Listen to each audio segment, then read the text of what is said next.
Hey guys, welcome back to the channel. This is a story about what if Deku had League Powers Part 1. If you guys enjoy this what if and want to see Part 2, comment down below and let me know before I start. Please do support for more awesome content and leave a like, and don't forget to subscribe to my channel and also share this video with your friends and check out the description in my playlist. The author of the story 𝗧𝗵𝗲 from AO3. So let's start the video. Space, time, reality, and all the various twists and turns our fate could be with just the simplest of changes. Here we shall what various points in the life of one Izuku Midoriya with powers of those who have been granted the title of legends. For all of you possess the knowledge of Izuku being a catalyst in the My Hero Academia universe, how he inspires and rallies those around him to be better, spoke a voice. We shall take a peek at each universe during key events like the entrance exam, sports festival, the rescue of Katsuki, and various other times either before or after the main timeline we view as an anime. In some of these realities, our green-haired protagonist could be male or female, hero or villain, a fantastic savior or a great destroyer. As these words were told, various visions appears. The first of a burly man shielding students from harm with an unusual shield, always fighting with a heart of gold.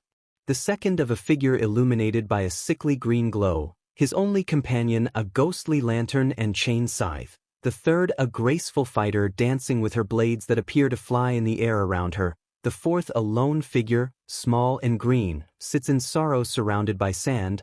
The fifth a dark shadow looms over All Might and All for One, both making a temporary truce to stop the sword-wielding destroyer. The final vision depicts an abandoned town at night, the only sounds being of rusted chains and cawing of crows. We see the visions depicted in what appears to be mirrors floating around the vastness of space. A looming shadowy figure is present in the epicenter of the mirrors, only visible due to their glowing eyes and the colors of space around them. My name is 𝗧𝗵𝗲 or simply Omega to make things easier, and I shall do my best to guide you throughout our journey. Some universe we will visit only once, while others will be checked on multiple times. Buckle up and strap in as our journey will soon begin. Gods, what strange beings they are. We pray to them, fear them, embrace them, or oppose them. What of God-like men that walk among us? We simply look up to them and wish to meet them or become them. What would happen if a tragic accident befell our green-haired protagonist during his training after receiving All Might's quirk earlier than usual? Let us see where this crossroad will lead us. It was a few months before the UA entrance exam, many hero hopefuls training day and night both physically and mentally to prep for the gateway to their glorious futures as guardians of peace. Things were looking up for many, but none more so than Izuku Midoriya, chosen successor to a 200-year-old legacy by his idol, the symbol of peace and God among men, All Might. Izuku has nearly completed cleaning the illegal dumping ground that was once a lovely vacation spot for friends and families. Just one pile remained before the sun rises, and he was determined to show his idol that these few months were not wasted for either of them. After obtaining one for all, he continued with his training regimen. However, disaster struck during his morning jog as a villain suddenly showed himself and ambushed the young man on a busy street.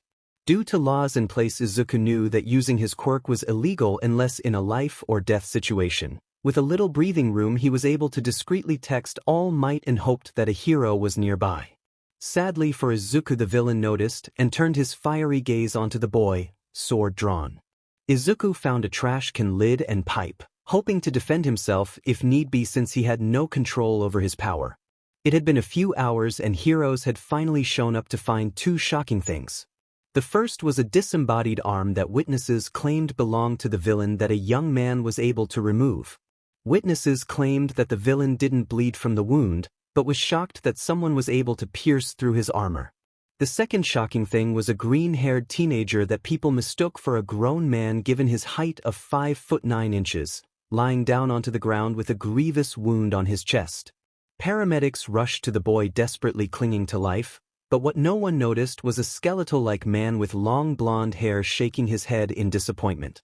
It was a few days later that Izuku woke up in the hospital with a single guest. He was hoping that his mother would be there and maybe his absent father, but alas, his visitor was Yagi Toshinori, and what he had to say would leave a deeper scar than what the villain inflicted. Izuku had come to see many expressions on his mentor's face over the months of training, concern, joy, and excitement, but nothing could prepare him for the utter look of disappointment on his mentor's face. What in God's name were you thinking rushing into danger like that? What you did was completely unheroic, severing that villain's arm when you could have easily knocked him out with a single punch. I am completely disappointed in you, young man. It's clear to me I made the wrong choice giving you that power. Return it at once so that someone worthy of its power can properly use it, said his childhood idol. Izuku could barely get a word in as he was scalded for defending himself and others. During the confusion, All Might had connected to the living spirits within One for All and managed to get a majority vote that Izuku should be stripped of his quirk.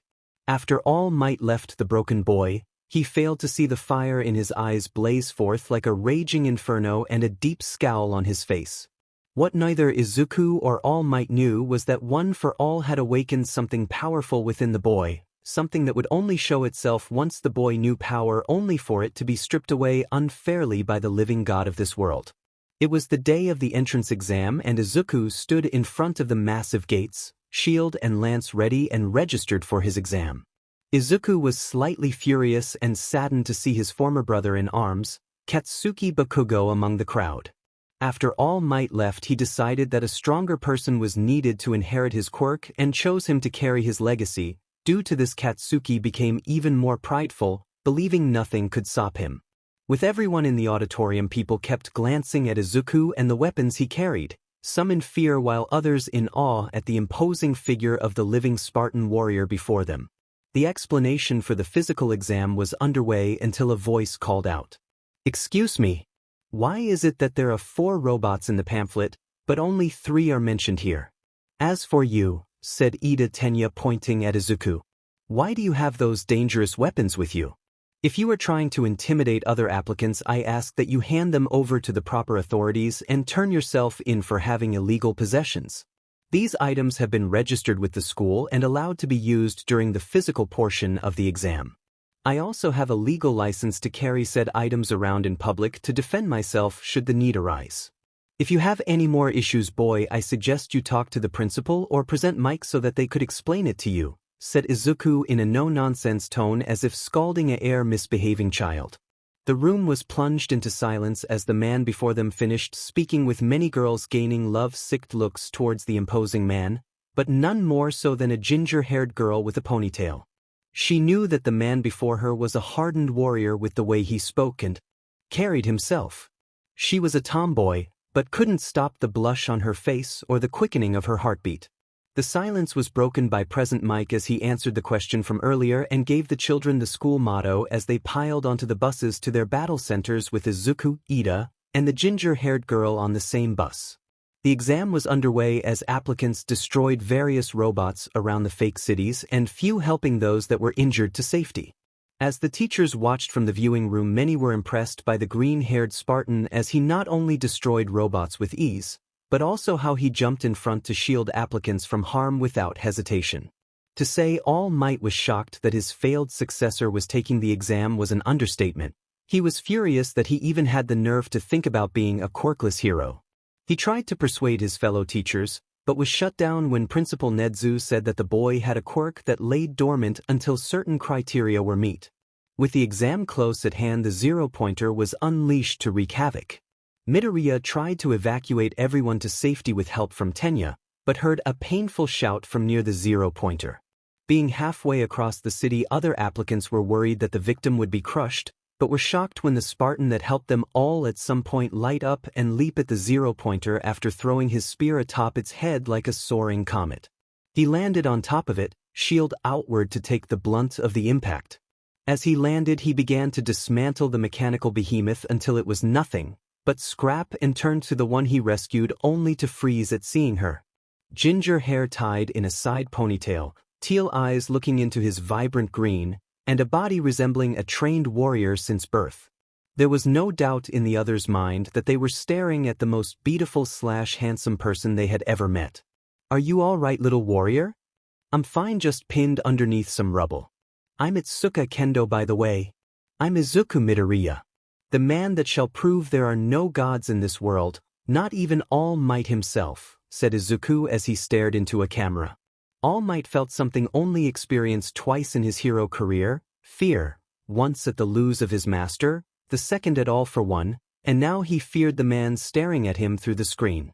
After all, what is a god that never grows or improves to a man with everything to prove? It had been only a few weeks since the beginning of the school year at UA, and the students were experiencing quite a lot.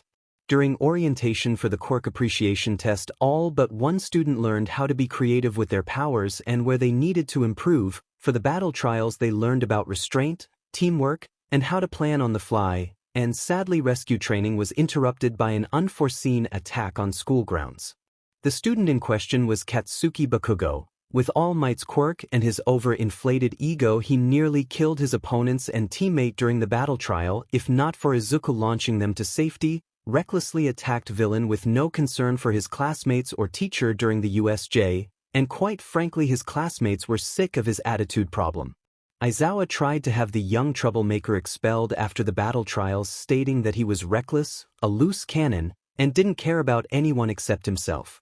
𝗫𝗓𝗧 tried to, but both All Might and the HPSC blocked this, citing that in All Might's case one for all can't fall into the wrong hands and that Katsuki was simply more advanced than his lazy peers. The HPSC stated that they needed a hero like Katsuki to uphold the natural order of their world where heroes always won by any means necessary. Things were going great for Izuku during those weeks. He scored 3rd place in the quirk appreciation test behind Katsuki, 1st, and Momo, 2nd, and made friends with a bubbly girl Uraraka, the boy from the entrance exam Ida, the blunt frog girl Tsuyu, and the battle-hardened Kirishima. He ran into Itsuka on the way to classes the first day, and they traded numbers to spar and improve their fighting technique whenever they had time. During the battle trial, he was paired with the shy animal talker Koda against Katsuki and Momo, which ended in disaster as Katsuki nearly killed them all if not for Izuku grabbing them and launching out of the building just as it collapsed from Katsuki destroying several support pillars.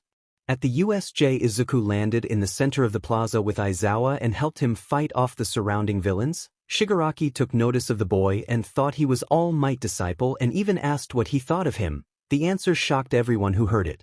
Do not compare me to that failure of a hero.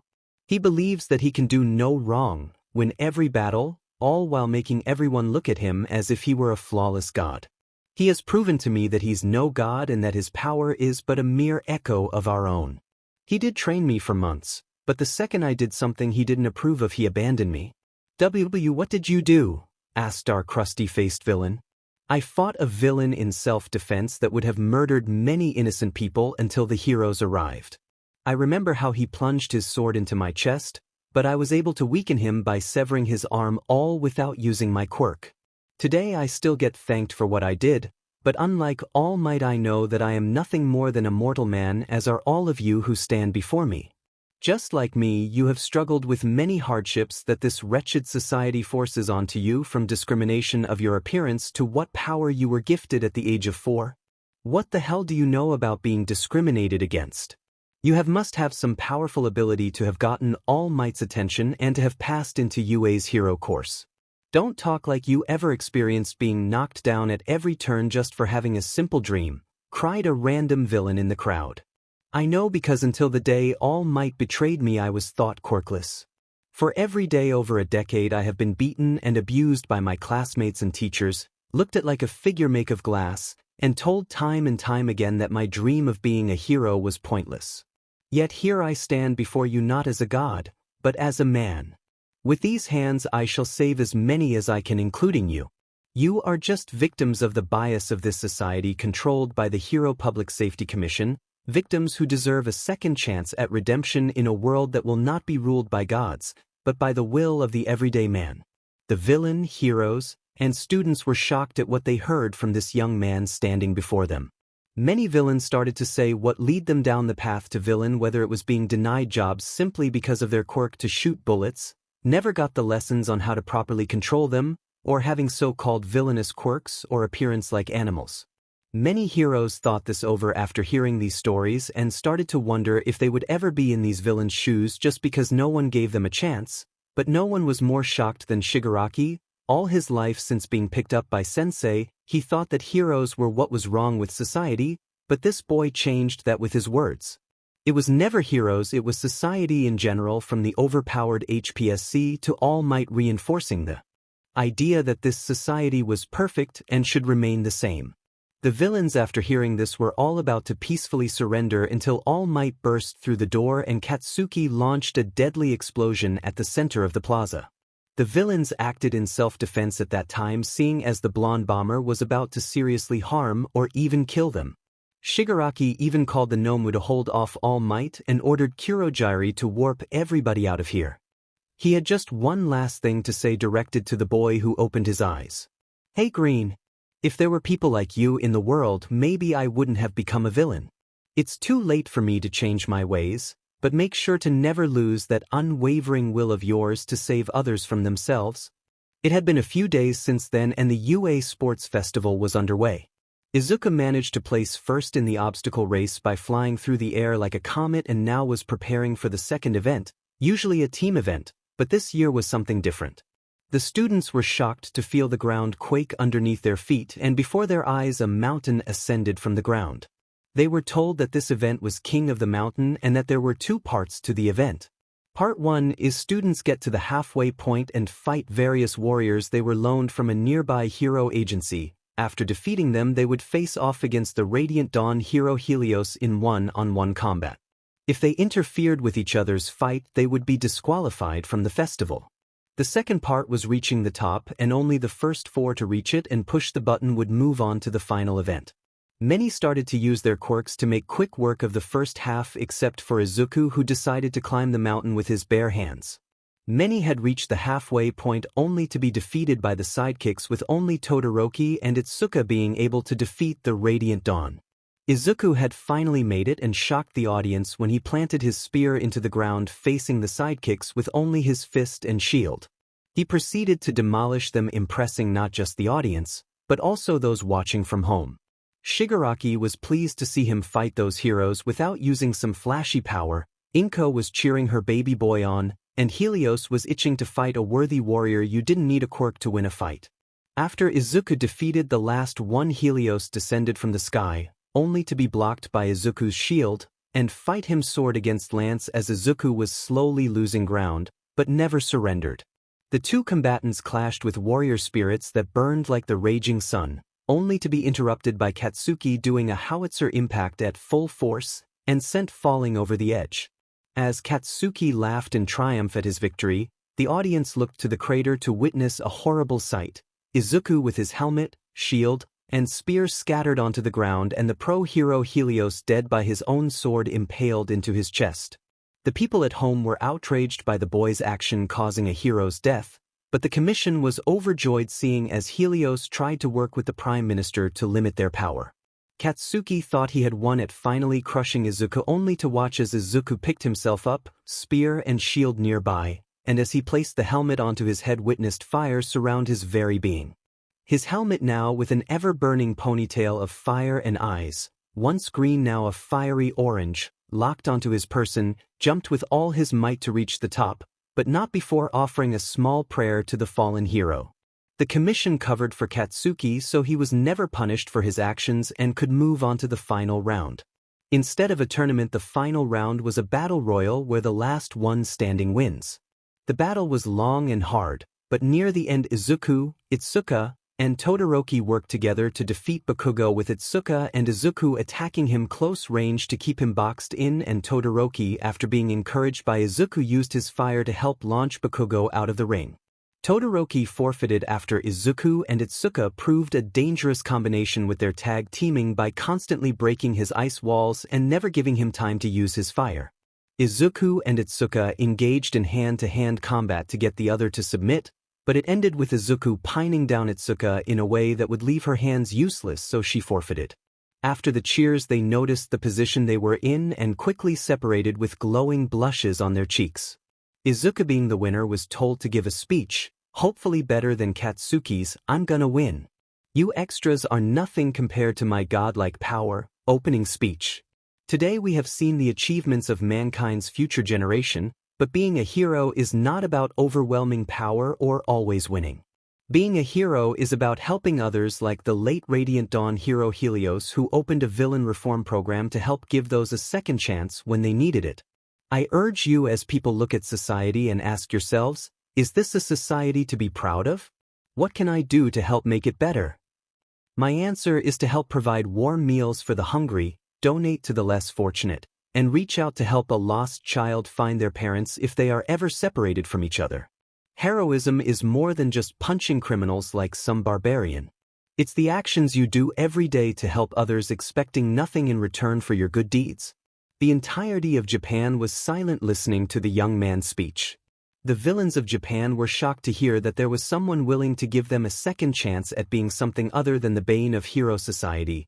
The heroes reminded of why they originally joined heroism and pondering just where they lost their way. Citizens wondering how they could help their society flourish, heroic students looking up to this young man who would later inspire them to be better, and the commission was angered by the boy claiming that the society they controlled was wrong.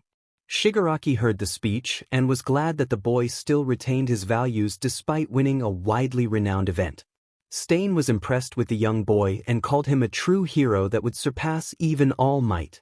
All for One was intrigued by the boy that had managed to not only beat All Might's successor, but also call hero society out on its hypocrisy.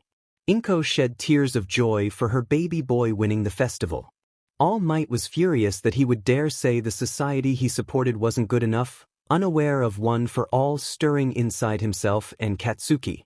Katsuki was enraged, thinking that Deku was looking down on him and what real heroism was.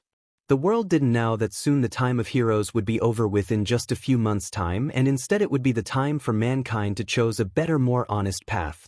It has been a few weeks since the sports festival.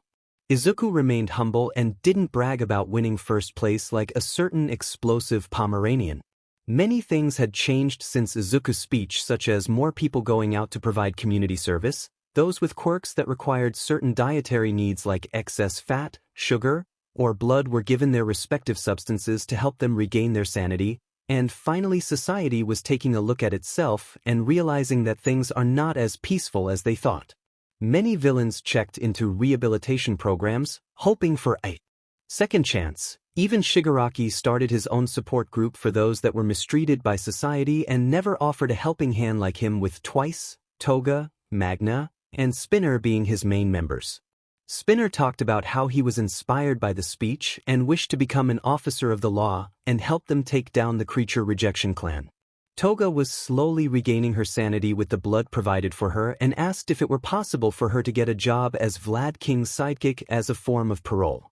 Magna was delighted to be welcomed into the group and treated everyone like their siblings. They started as a welcoming committee for new members and found a job that suited their interest. And Twice, with help from everyone, got over his mental problem of contradicting himself, was able to open his own business of freelance construction workers that offered to help a certain construction company for cheap, since he was technically speaking one person that could copy himself. Many were disgusted with the changes, such as All Might, Katsuki, and the HPSC. They all agreed that these changes were wrong and that they can't allow this single boy to be a symbol of change. The HPSC tried to have the reform programs shut down, but were stopped by the Japanese Prime Minister, who allowed them and wanted to report the results to the United Nations as a new way to stop villainy. All Might and Katsuki tried to speak out against these changes, but were either ignored or glared at in disgust, and as a result All Might's popularity started to plummet. They were running out of time and hatched a plan together since finals were approaching. We need to stop this movement from spreading. Already we have lost most of our grip on society. Lady Nagant was released from prison and now works at UA with Snipe, and Hawks has abandoned us, said the president of the HPSC. What are we supposed to do?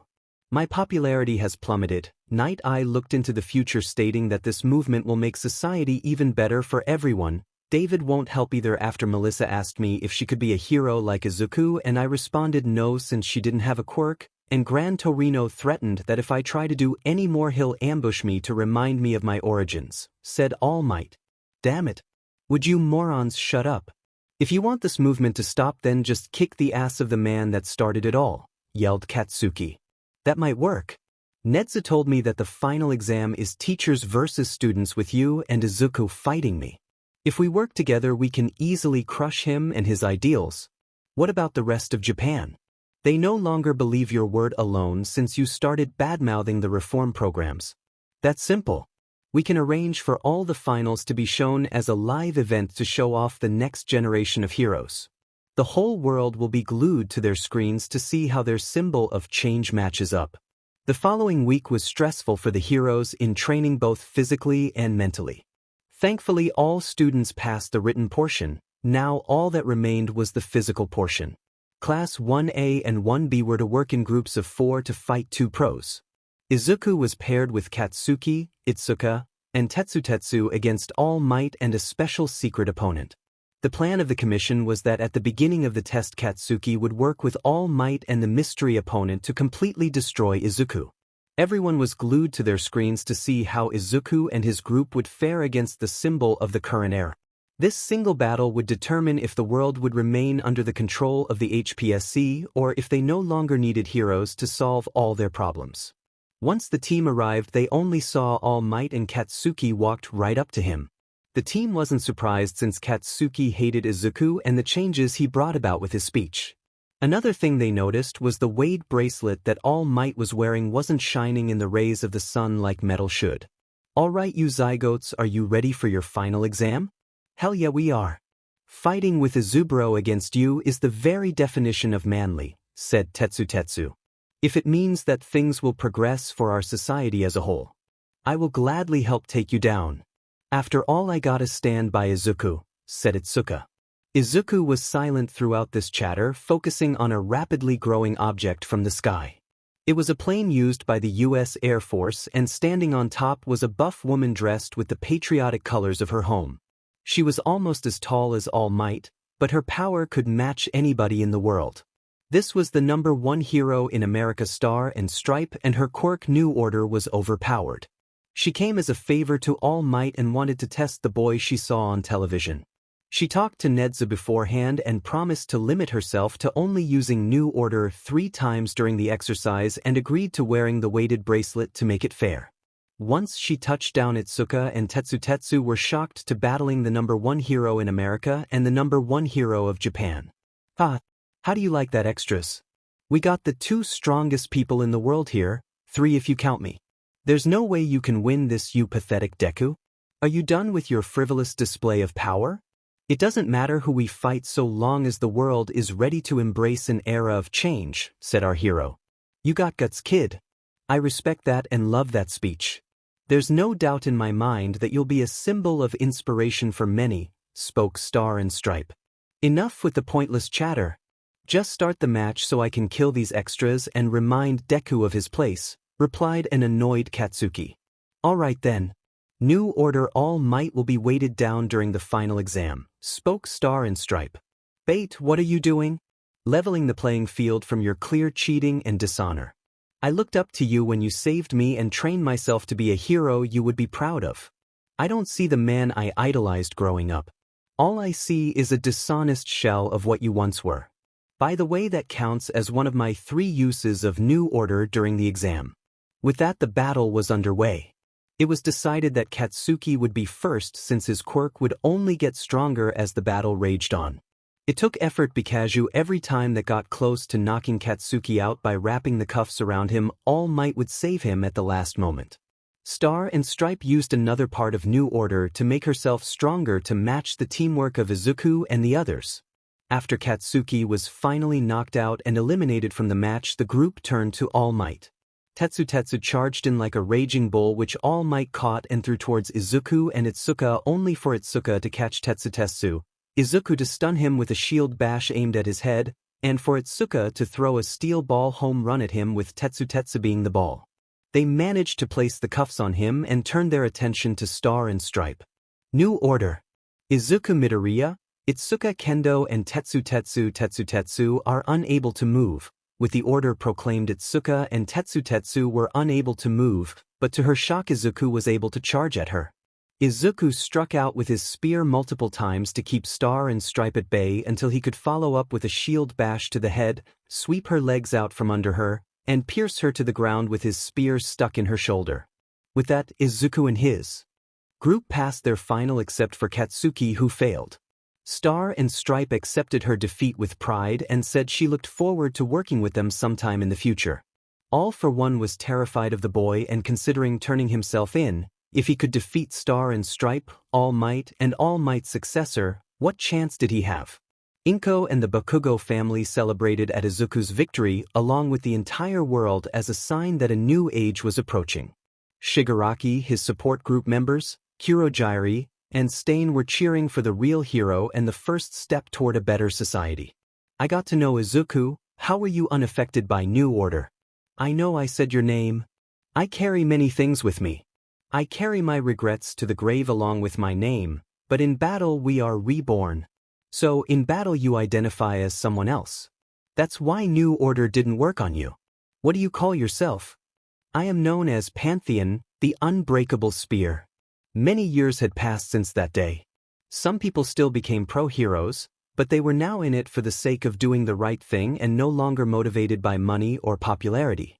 Izuku and Itsuka got married 5 years after graduating from UA, with Itsuka opening a dojo to help teach people self-defense and how to properly use their quirks for self-defense in case of emergencies only. All Might, All for One, Katsuki, and the HPSC of Japan were all arrested for their crimes and sentenced to Tartarus prison for as long as they lived.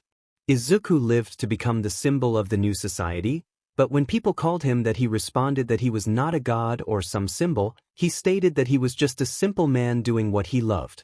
A world once ruled by gods is now free, villain activity at an all-time low around the world, and a world where people no longer rely on heroes to deal with every problem that comes their way. A boy once at the bottom has risen to the peak of a mountain to find that his power lied within. After all, what is a god to a man? Worthiness, weakness, and the will to move on. What happens when one lacks power, has no sense of worth, and only sees his own weakness in an unjust world?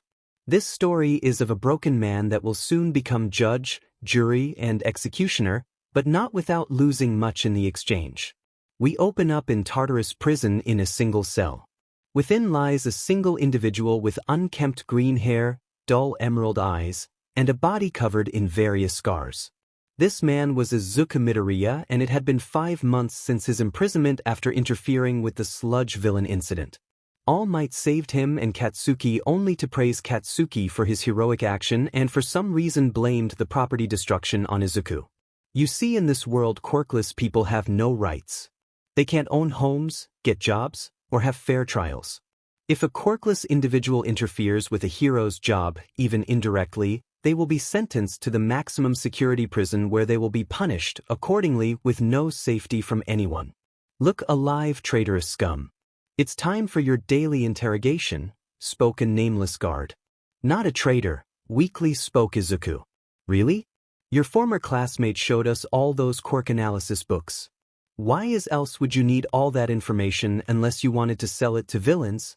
After Izuku's arrest, Katsuki and All Might showed the notebooks to the HPSC, and they were deemed dangerous to society. It was declared that Izuku was a traitor to hero society as a whole and would spend the remainder of his life in the deepest, darkest cell of Tartarus prison with other dangerous villains. That parts of the notes that would help heroes improve was delivered to them, and Katsuki was given all the credit for the analysis along with a guaranteed spot into UA Hero University. Some heroes, however, saw these notes and remembered an online analyst by the name of Emerald Forest that would help them with villains and their new sidekicks.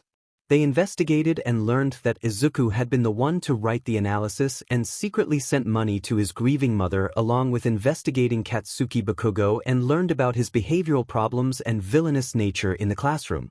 Sir Night Eye and Stain were disgusted that All Might would praise this ticking time bomb and toss an innocent child into the most dangerous prison.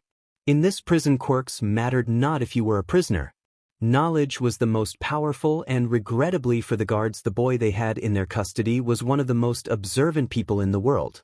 He dissected quirks for fun and was hoping to continue with his online analysis with the Underground Hero Network.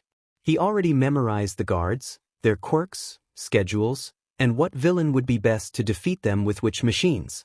Most prisoners had pointless labor of making parts for support items used by heroes. Every so often they would sneak pieces out and place them in the hands of a prisoner dubbed Iron Maiden that was gifted in the use of machinery despite being quirkless. The months dragged on and Izuku had seen better days. His legs were made useless by the guards' constant abuse, his right arm hung limply by his side, and his voice hoarse from all the screaming. Today was the day that the prisoners had enough of their mistreatment and decided to riot as a distraction while the other group would hand Izuku over to Iron Maiden to fix his body with machinery. Luckily for the prisoners, there was a brief moment that the quirk suppressant cuffs would not function. They only had 5 minutes to put their plan into motion.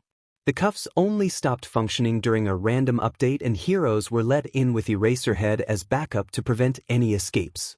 It was during lunch that the update took place, and like that everything was driven into chaos with battles raging left and right for survival. "Did you bring him?" asked a blonde female. "Yeah, we brought him as requested, Iron Maiden," spoke a prisoner. "I've told you numerous times, call me Melissa." Melissa was thrown in Tartarus by her own uncle Mike during a visit when it was revealed her intelligence was by her own merit and not a quirk. Her father tried to reason that those rules only applied in Japan and not on Island where she was unjustly arrested by her hero. All she wanted to do was prove that the quirkless were just as capable as the quirked and that a quirk shouldn't be the defining factor of a human being. She spent her time building machines and after learning about Izuku she went to build a machine that would allow great mobility and power, but the user would have to breathe a certain chemical to operate it. The chemical was dangerous to only quirk individuals and Melissa couldn't perform the operation on herself and wouldn't trust the operator of the procedure to not leave a way to disable it if they ever turned against her. While Melissa worked on the procedure for Izuku, the villains in the riot were defeated. Eraserhead noticed that some were missing and took a small squad of guards to investigate. He hated that he had to work with them considering their unneeded hatred for the quirkless. Aizawa thought the quirkless had their use and could be more than society's punching bag. After learning that Emerald Forest had been unjustly imprisoned, he planned with other underground heroes to liberate him and provide sanctuary at UA till society got its head out its ass. As they progressed through the prison, they heard the sound of metal work and the smell of burning flesh and followed it to a hidden door that didn't belong in the prison. They were about to enter in when suddenly the door was blown up from the other side, leaving a gaping hole big enough for a tank to tread through. They heard the heavy thump of metal hitting the floor, raspy breathing, and the faint green glow outlined in various tubes connected to something. Out of the smoke stepped the body of Izuku Midoriya, or whatever was left of it. His legs had been replaced by giant mechanical spider legs, right arm now nothing more than a deadly-looking gun, and a mask over his mouth with a tube that seemed to be delivering the green substance to and from his body. Aizawa was terrified at what he was witnessing as the boy he came to rescue was slaughtering the guards with rapid machine fire from his gun arm without hesitating. His eyes, once a shining emerald, were now a dull green like a thick swamp. Aizawa tried to fight the boy, but the machinery made almost all his moves useless against the behemoth. He was also shocked to find Melissa's shield behind him and wondered how she ended up in Tartarus when All Might and the news reported that she had been killed with her body never recovered at the bottom of the ocean in international waters. This shock allowed Izuku to pin the hero down and speak in a raspy voice that sent shivers down his spine. "I'll leave you alive to spread the word. Quirks, wealth, power, it all means nothing in the face of the pure chaos of survival. So leave and tell society that the Dreadnought is coming to judge them for their crimes." Aizawa left to report what had transpired that day, and from the look in the boy's eyes he had killed what made him a potential hero candidate. For the boy had killed his own beating heart and replaced it with the strength of machinery. As Aizawa left the compound, he heard gunfire and the screaming of many heroes and guards, and then silence. Within that silence, only one question echoed down the halls of the once safe prison. "Who among you is worthy?" As soon as Aizawa made it back to UA, he called an emergency meeting with all the staff, Sir Knight Eye, Detective Naomasa Tsukachi, Grand Torino, and finally All Might. He told them everything about the riot, what had become of Izuku Midoriya, the fate of the guards and heroes, and finally the most shocking to all, but one was that Melissa's shield was in Tartarus. Shortly after David's accidental passing, Melissa was declared dead by an unknown villain with her body said to be thrown down to the deepest part of the sea where no one had ever ventured. This is troubling news. With Tartarus now led by villains, there's no telling how much havoc they could spread once they reach the mainland. There are two questions that need to be answered though, the first of how Melissa's shield ended up there and the second is how we proceed from here, said Netsu. We need to plan accordingly. Izuku Midoriya was already a person of interest to my agency, and once it was discovered he was Emerald Forest, I tried to call the commission in hopes they would release him, said 𝗧𝗏𝗍. How did they respond? Questioned 𝗕𝗏𝗍𝗂. They responded that because he was in violation of the Reckless Confrontation Act, there was no chance of him ever being let go. The Reckless Confrontation Act was put into place to discourage people from getting near villain fights, but also to stop bystanders from interfering with hero business. What most didn't know was that this law also took away what little rights the quirkless had and negated a previous law called the pseudo-quirk law, making that if an individual had a certain IQ level it could be registered as a quirk.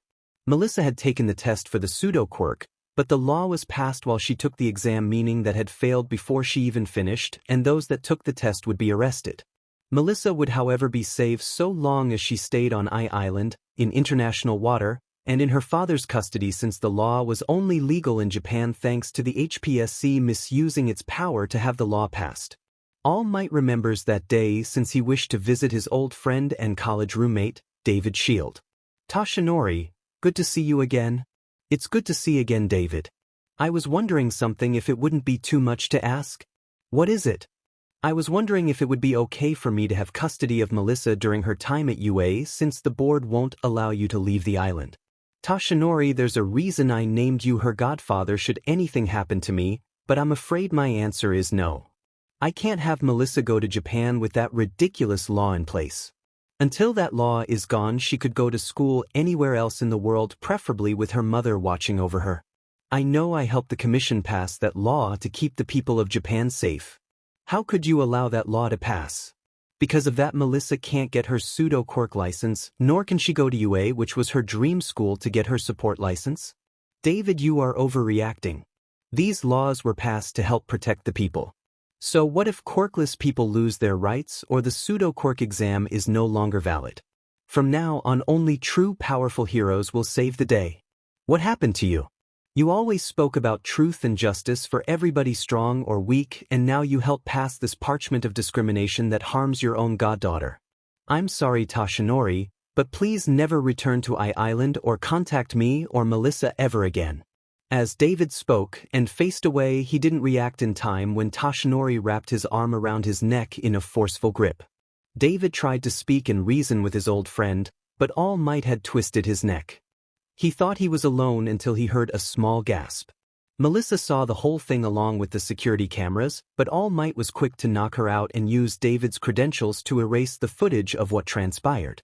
The only people who knew the truth were himself and Melissa. With a heavy heart, All Might pulled some strings to have Melissa put into Tartarus for life, and with strict orders to the guards that she was never to be harmed and that her imprisonment was to remain a secret. All Might hated what he did, but it was for the greater good. Japan's #1 hero can't be convicted of murder. If word got out, he would be ruined with nowhere to hide, since David was an international icon for support engineers worldwide.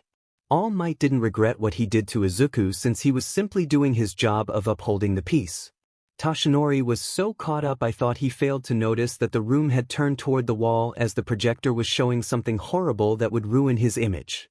It was a video of what transpired that day from the security cameras. Although Melissa was in prison, she still knew Island security like the back of her hand and was able to retrieve the footage, hack into UA, and show the entire staff the truth. Tashinori came back to reality once a small figure kicked him square in the face.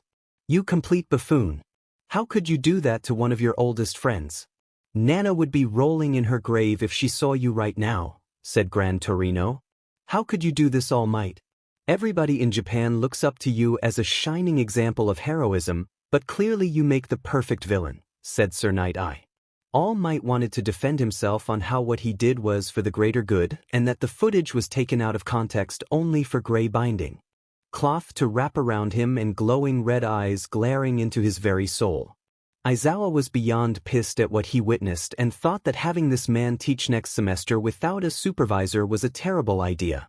There was no way in hell he would allowed anywhere near his students. The rest of the staff shared the same thought and were disgusted at the symbol of peace. They were about to decide on a proper punishment for his crimes when the video glitched until they saw what was once Izuku Midoriya appear on screen. Tell me, people of Japan, is this what you call a hero? A murderous man that doesn't care for the weak that he is swore to protect. I was betrayed by him, imprisoned with the most dangerous of criminals for breaking a 𝗧𝗏𝗧𝗏 law that was illegally passed by the HPSC, and beaten for crimes I never committed. I will ask you this, Japan, who among you are worthy? The entirety of Japan was shocked at what their symbol of peace had done. The UA staff was keeping an eye on All Might to make sure he didn't escape, and all for one was intrigued by this new villain that had shaken Japan to its core with a simple video. With a single piece of footage, he had shattered Japan's trust in heroes, and the HPSC could no longer hide behind their overwhelming power in the government. All for One contacted 𝗲𝗏𝗏, one of the best info brokers in all of Japan, if not the world. 𝗲𝗏𝗏, it's me. I would like to request a meeting with Izuku Midoriya as soon as possible. Funny you should say that. He's right in front of me. Hello, All for One, or would you prefer Tamura Shigaraki? I would love to hear just how we plan to weed out the unworthy. Class 1A was on their way to the USJ, where they would have 4 instructors during this exercise. All Might and Aizawa were there since it was a hero course exercise, 13 as the creator was also there since they were a rescue hero, and finally Izuku Midoriya was there in case of injuries and to keep All Might and Katsuki in line. Her quirk is the attraction of small objects that could fit in her hand, and many parts of the human body were small enough, like teeth, nerves, and certain bones. After what happened with her son, she became depressed, but was offered a job as recovery girl's assistant. She loved all the students in the school and thought that they would all get along swimmingly with her Izuku once they saved him from himself. When she was hired, she made it clear that she didn't trust All Might or his assistant Toshinori Yagi and took the job to be the type of hero her son thought she could be. After the battle trial exercise, it was clear that All Might was favoring Katsuki, so Izuku was told to keep the two from making mistakes.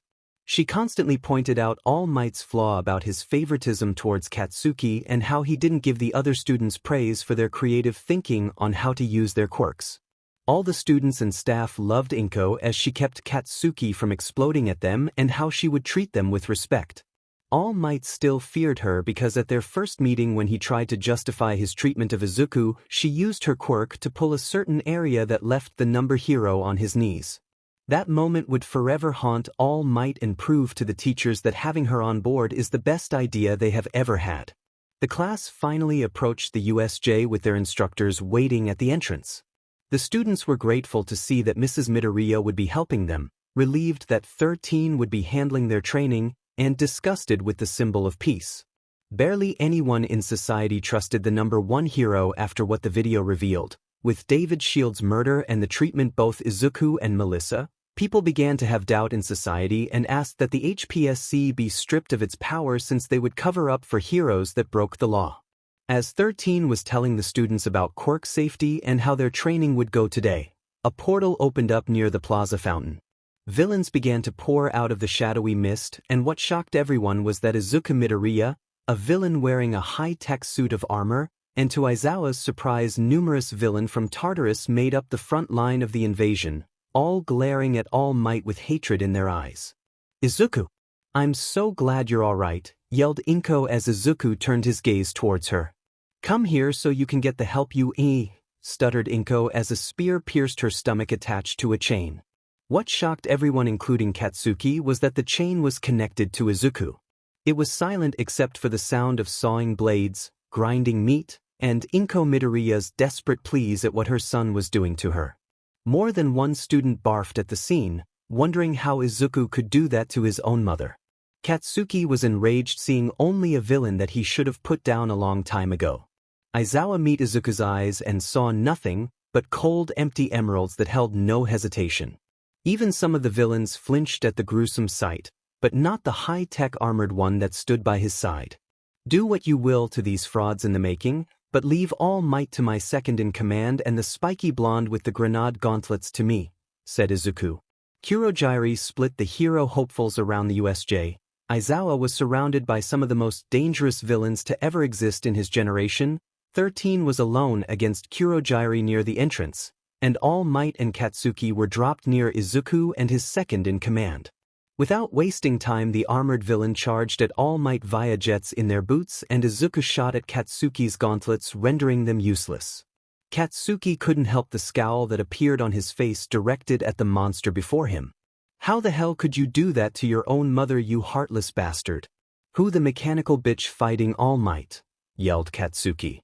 "She was a weakness that the heroes would eventually use against me.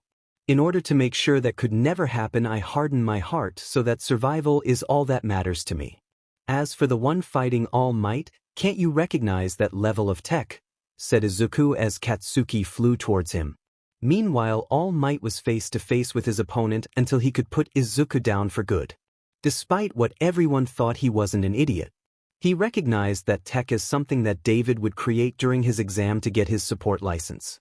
He knew only one person that could create something that could stand up to him. "Melissa, you're here. That's Iron Maiden to you, traitor.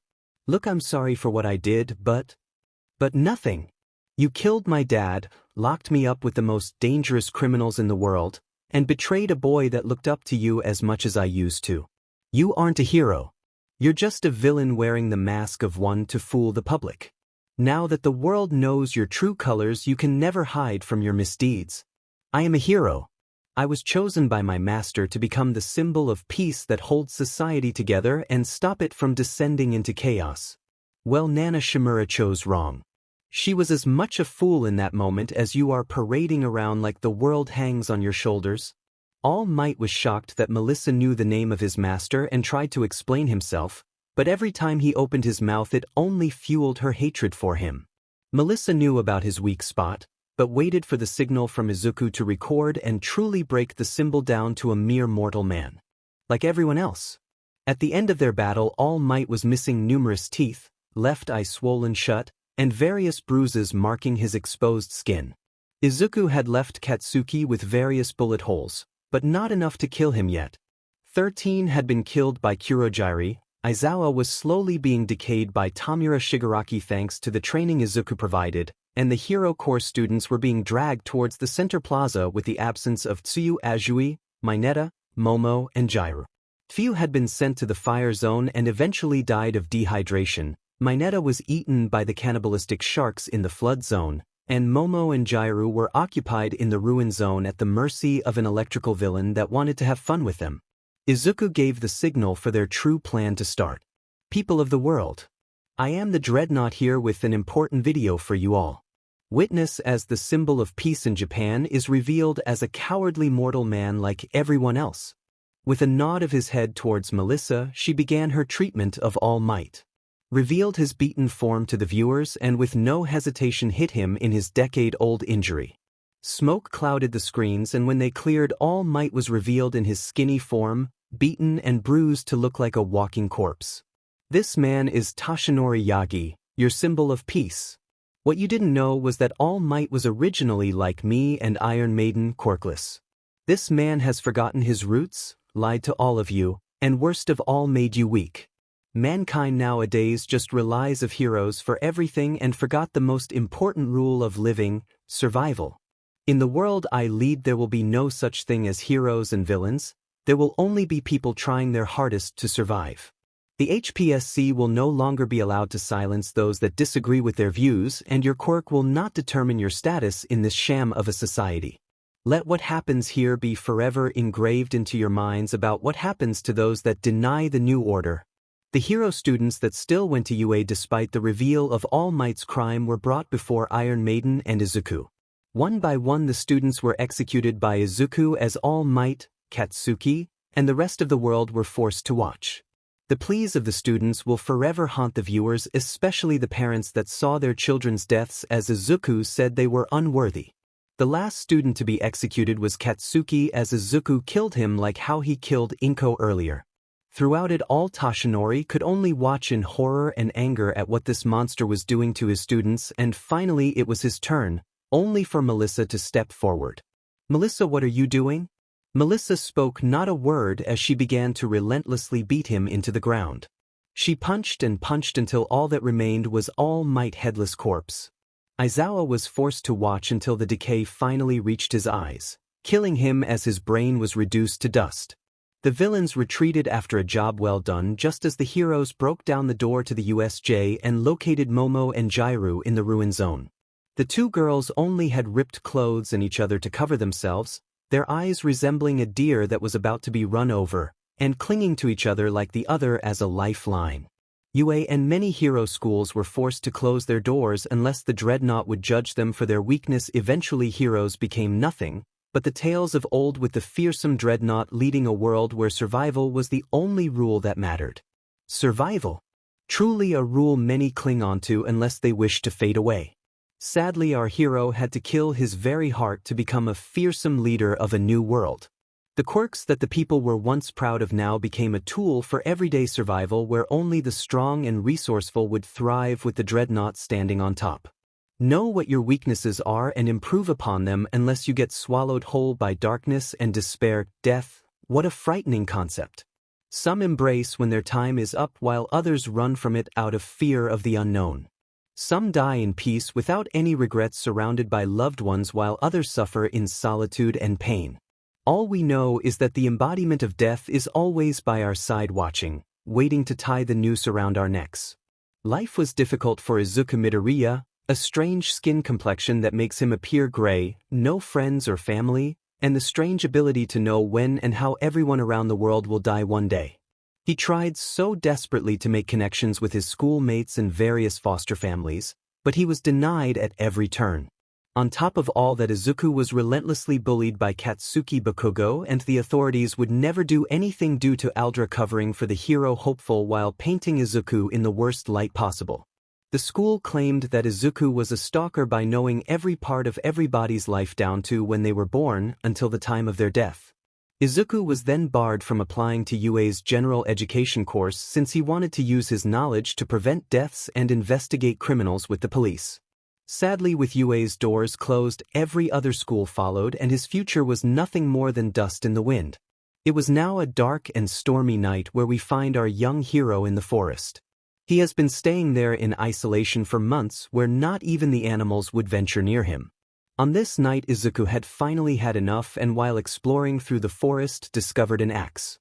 He gripped the axe, lifted it above his head, and with all his might split himself in two hoping to end his miserable life, only for something unexpected to happen.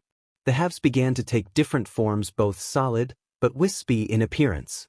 One was white as cloud and resembled a lamb while the other was black as night and took the form of a wolf. The lamb's voice was soft and calm while the wolf's sounded heavy and vicious to match the predator. Today was suddenly horrible for Katsuki. Originally he was praised for going to UA by the extras in his class. That creepy stalker Deku was nowhere to be seen, and on his way home he managed to run into All Might himself and snagged an autograph.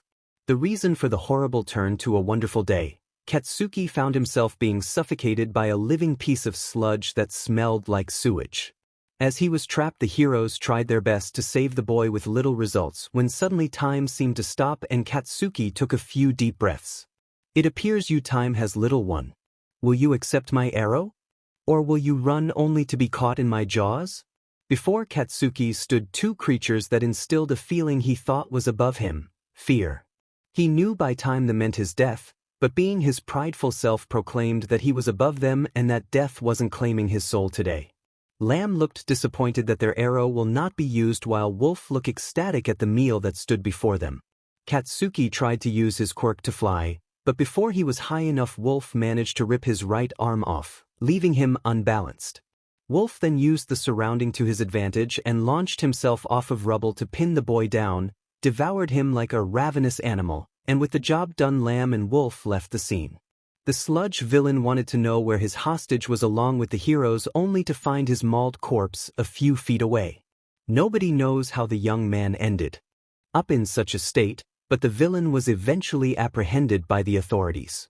It was now the day of the UA entrance exam for the hero course, and one hero hopeful with a permanent blush on her cheeks found herself pinned by rubble as the metal Goliath loomed over her.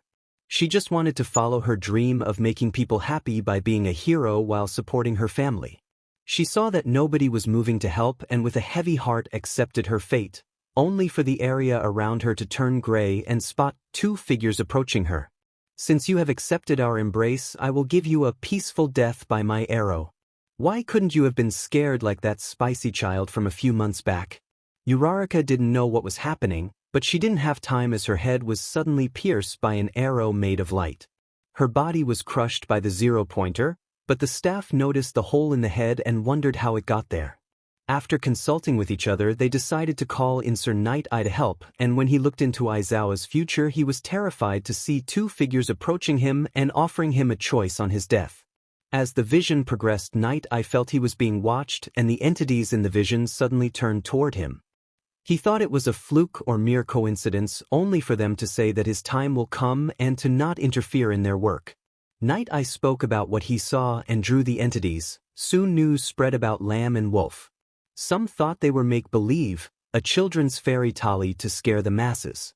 Aizawa was not bothered and regrettably during the USJ, eaten by Wolf for trying to escape death. Things were going great for Kai Chisaki, otherwise known as Overhaul.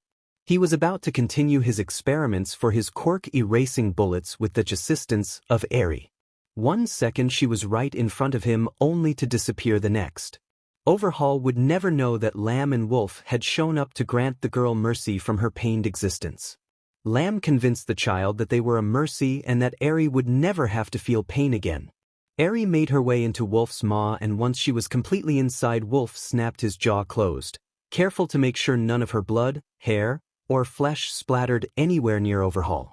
With all these unexplained deaths happening around the globe to heroes, villains, and civilians alike, the world could no longer deny that someone or something was illegally using their quirk to commit these murders.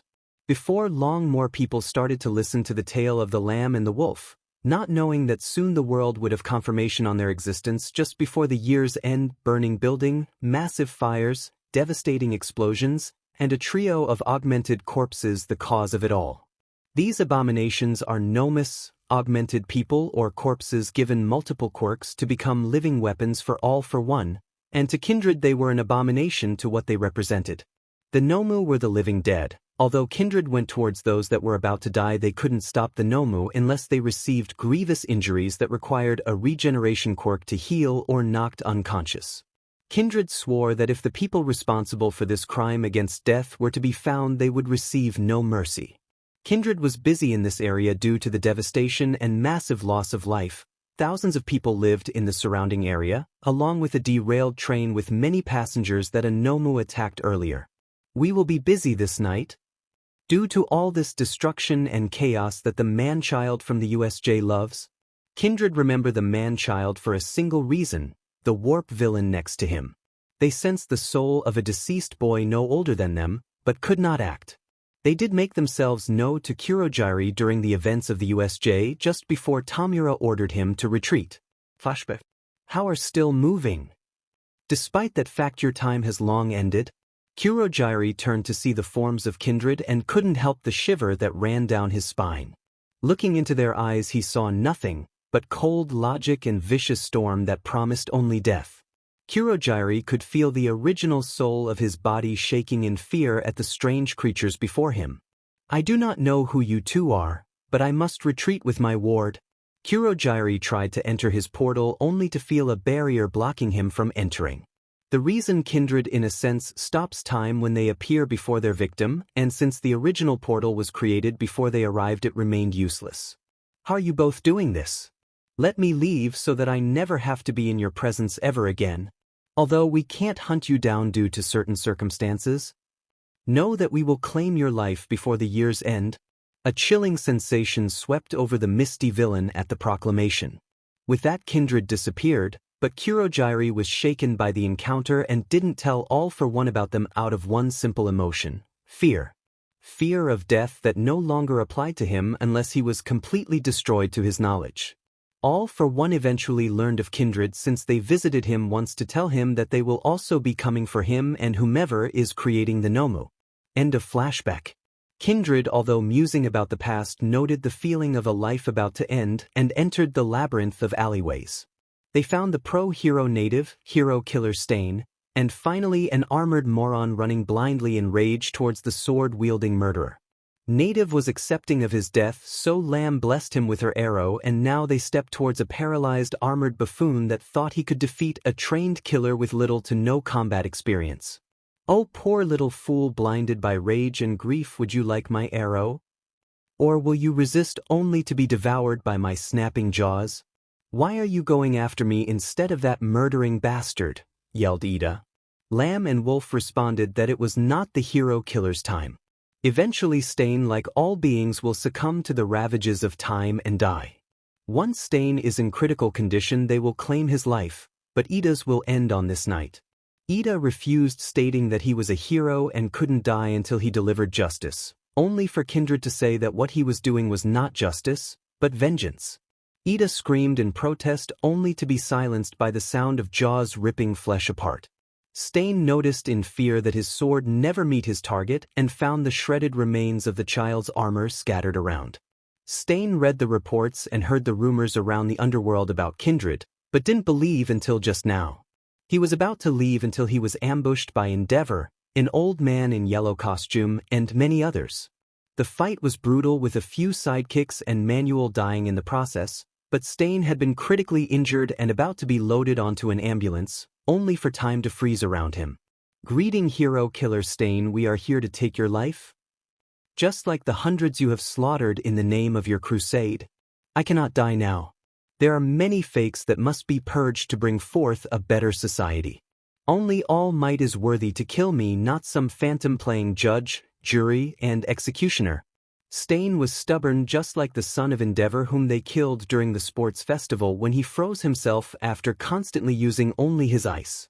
Just like the peppermint-flavored child, he refused that his time had come, and Wolf had a most delicious feast this night. The heroes noticed Stain was missing, but found his costume and sword nearby with a strange message written on the wall that sent chills down their spines. "Will you accept my arrow? Or will you be snapped by my jaws?" It was a peaceful night for hero hopefuls of classes 1A and 1B. Class 1A was disheartened to hear about their classmate Tenya and what had transpired in Hosu during his internship. Police investigated found that Ito went off on his own, hoping to illegally stop the hero killer by any means necessary. The class was now being led by Midnight as a favor to her late friend Aizawa shortly after his funeral. Tonight the class are to take place in a test of courage against each other in pairs, while some took extra lessons due to their low scores on finals. Everything was going great until the teachers caught the scent of smoke and Ragdoll used her search quirk only to discover that there were more people on the mountain than there was supposed to be. Things were not going great for Koda right now, facing the man that killed his parents, the Waterhose duo, the villain Muscular. Koda was shaking in fear as the massive monster approached him, fist raised with muscle fibers surrounding him, and bloodlust in his eyes. Koda knew that this would be his end, but being a kid couldn't help the flinch, eyes squeezed shut and arms raised up to defend himself on instinct. Time seemed to stop and the pain that Koda was expecting never came. Instead he stared in the ace of two strange beings he's never seen before. "Oh, innocent child on death's door, will you accept my arrow? Or will you be snapped by my jaws?" Koda was terrified of the being before him, but not as much as the monster frozen in place. Koda heard about Kindred by spying on the wild pussycats, but thought they were nothing more than a fairy tale meant to scare everybody. Koda didn't want his last moments to be in pain like his parents felt being crushed by Muscular. He would miss his aunt, but accepted that his time had come. 𝗵 charged a small ball of light that was aimed at the young boy's head and fired the spear of light, ending the young child. This night was bountiful for Wolf, just like Hosu, with many Hero Corps students meeting their end. His favorite was a ginger-haired girl that tried to fight him head-on with massive fist. A villain by the name of Moonfish was killed by both since he was too crazy to make his decision. Only those were forced to take the extra lessons like Mina Ashido, Kaminari Denki, and Nito Monoma were safe from Kindred. When the police arrived to take statements, they learned of Pixie Bob's death and found several mauled corpses like something out of a horror movie. Midnight, Vlad King, and the rest of the wild pussycats felt awful about what happened to their charges, but Mandalay was the worst off when she discovered her nephew's body by his secret hideout. Ragdoll was taken during the night, but thanks to the late Momo Yayarose's help they had a tracker that could locate their missing member. It was now a few nights after the training camp incident and numerous heroes were called forth to help raid the League of Villains' hideout and the location of the Nomu that took ragdoll. The heroes stormed the locations and 𝗂𝐁𝗵𝗲 was knocked unconscious, meaning that Kindred could finally hunt him. To the heroes it appeared that 𝗂𝐁𝗵𝗲 had vanished, but All for One could no longer sense his loyal warping Nomu and knew that Kindred had taken him. He was thankful for search because it let him know that heroes were about to raid his hideout. With a devastating blast of air he sent the heroes flying, only for them to be rescued by Best Jeanist. All for One dealt a life-threatening blow to the hero and noticed the next second that his mangled corpse was near where he once stood. He was wearing a life support mask, so as long as it stayed operational he didn't have to fear Kindred, unless that buffoon All Might damaged it in their battle. It was a hard-fought battle between the symbol of peace and the demon lord of Japan. All Might tried to save the civilians that were under the rubble by holding back and waiting for Gran Torino to rescue them, only for his master to be met with mutilated corpse, as if devoured by a wild animal. The two powerhouses traded blows as people all over Japan, if not the world, witnessed the fight, cheering on their symbol of peace to keep going. The viewers were shocked to find their number hero had a skinny form that many had seen at Might Tower working as All Might's secretary. The public continued their cheering for him to defeat the powerful villain. "This is the end, All Might. I'll be sure to leave another hole in that weak form of yours," said All for One. "Well, this time I'll be sure to put my back into my last punch," said All Might as he charged at the symbol of evil. Bone spears, kinetic booster times 10, spring-like limbs, and strength enhancement times 20. This combination of quirks should be much more powerful than the one I used to take your stomach and one of your lungs. Prepare to meet your end, All Might. Prepare for life in prison, All for One. United States of Smash. The two attacks connected, leaving both combatants severely injured. The crowd cheered at another victory for their personal hero, only to fall silent as two figures approached him. One was pure white with a black mask over its head, while the other was pitch black with a white mask over its head. Everyone had heard of these two through rumors that spread around Japan, if not the world. Kindred, a being that killed those that were close to death and didn't care who it was, villain or hero, old or young, everybody feared the story of the unbiased creature that haunted them all. "It appears you have both done us a favor this night, crushing each other with all your might. We, however, must offer you a choice. Will either of you accept my arrow of light, or be crushed in my dark jaws in fright?" As the being spoke, everybody watching could only feel a single emotion. This emotion could either break or build people. It keeps us up at night and compels us to improve our way of life. This emotion was fear, a primordial feeling that all living things possess. All Might and All for One both didn't wish to die, so with the last of their strength they charged, intending to hurt the creatures before them. The world watched as these two behemoths were frozen in mid-air, as Wolf stalked towards them, circling his prey, and started tearing them to shreds. There were no screams from them or anyone, as for one brief moment the entire world fell silent except for the sound of teeth scraping flesh. The people watching froze as Kindred turned towards the camera as if staring into the soul of every viewer. "Lamb, tell me a story. There once was a man. Very lonely man without a single person to call friend or family. This man, however, knew everybody, for he had always been with them. What happened to the man? One night he found an axe and with all his might split himself in two. So he would always have a friend? Once the story was finished, the world exploded into chaos, knowing that an invincible entity of death was real.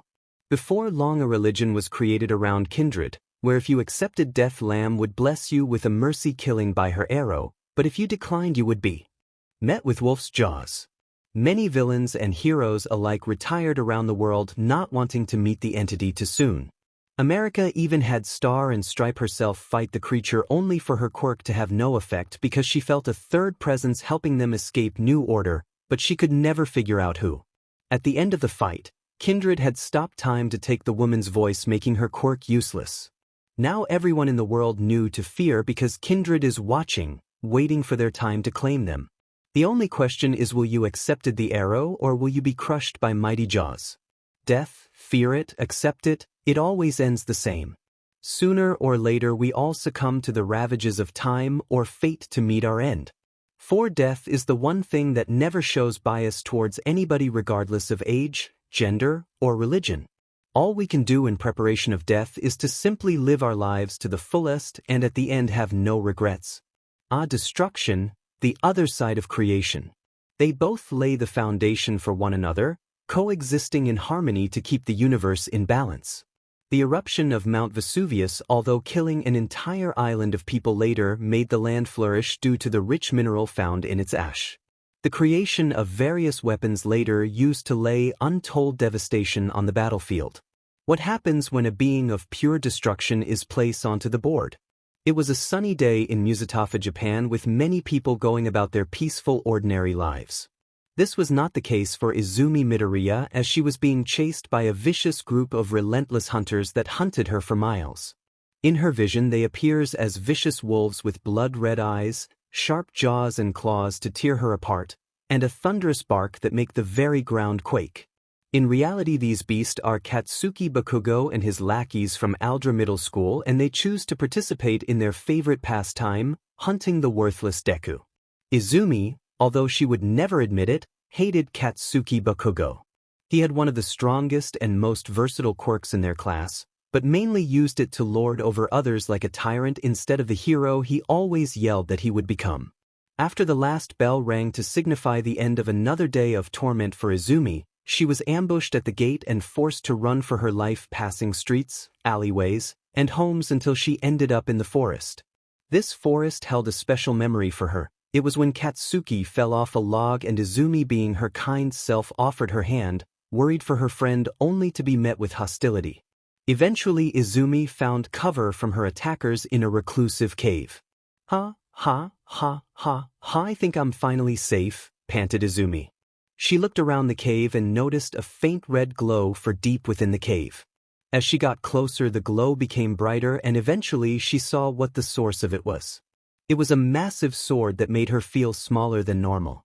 She couldn't help the shiver that went down her spine when she gazed at it. Something about the dark blade was making her terrified, like looking into the face of pure evil. She thought it was someone's lost property and decided to lift the blade. She was expecting it to be heavy with it being 7 feet tall, but to her surprise weighed almost nothing and the sword seemed to shirk to accommodate her small stature. She noticed that armor started to appear on her hands and what felt like throbbing in her head, accompanied by a faint voice. Slum? Hello, is anyone there? The voice went as it came without a trace. Izumi thought that she imagined the voice since she suffered from a lifetime of loneliness with only her mother being a sense of comfort. She walked home with the sword in her grip, never noticing her wounds from the previous beating healing on their own. As she walked she noticed that many of the faces that she passed were police, civilians, and even some heroes that saw her running from Katsuki. She gritted her teeth every time she was stopped by an officer about what she was doing with a dangerous weapon and noticed the heroes in the area slowly surround her. Eventually she had enough and addressed the crowd. You all stop me constantly and ask where I got this sword, but none of you tried to stop my assailants from illegally using their quirks to torment me? I remember seeing each and every one of you only glancing at the scene, and instead of putting a stop to the crime you all muttered that it was not your problem.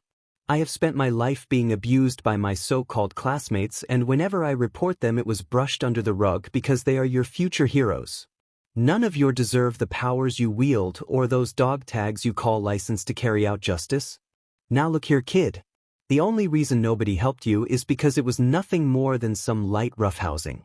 How about you stop with this pathetic act you play and stand up for yourself, said 𝗓𝗏. I have tried. I can't go to gyms because no one wants a quirkless person in their gym. They think we are fragile beings, either too stupid or weak to accomplish anything. You are a hero, your job is to save people and stop crimes. All I see standing around me are pathetic mortals that have done nothing to earn their power.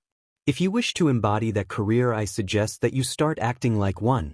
With that, Izumi left a stunned crowd, not knowing that the entire conversation was being recorded by the news.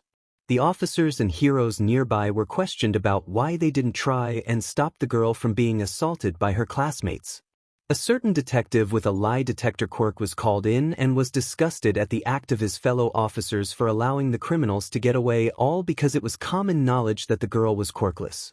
The officers were charged with misconduct, and Internal Affairs was going to investigate their stations. When they tried to charge Katsuki with his crimes, they found that the HPSC had blocked any crimes from being on his record, since he would make a marvelous hero for their agenda. What have I done to deserve their hatred? All I ever wanted to do was help people. It didn't matter if I managed to save just one person or 1,000,000.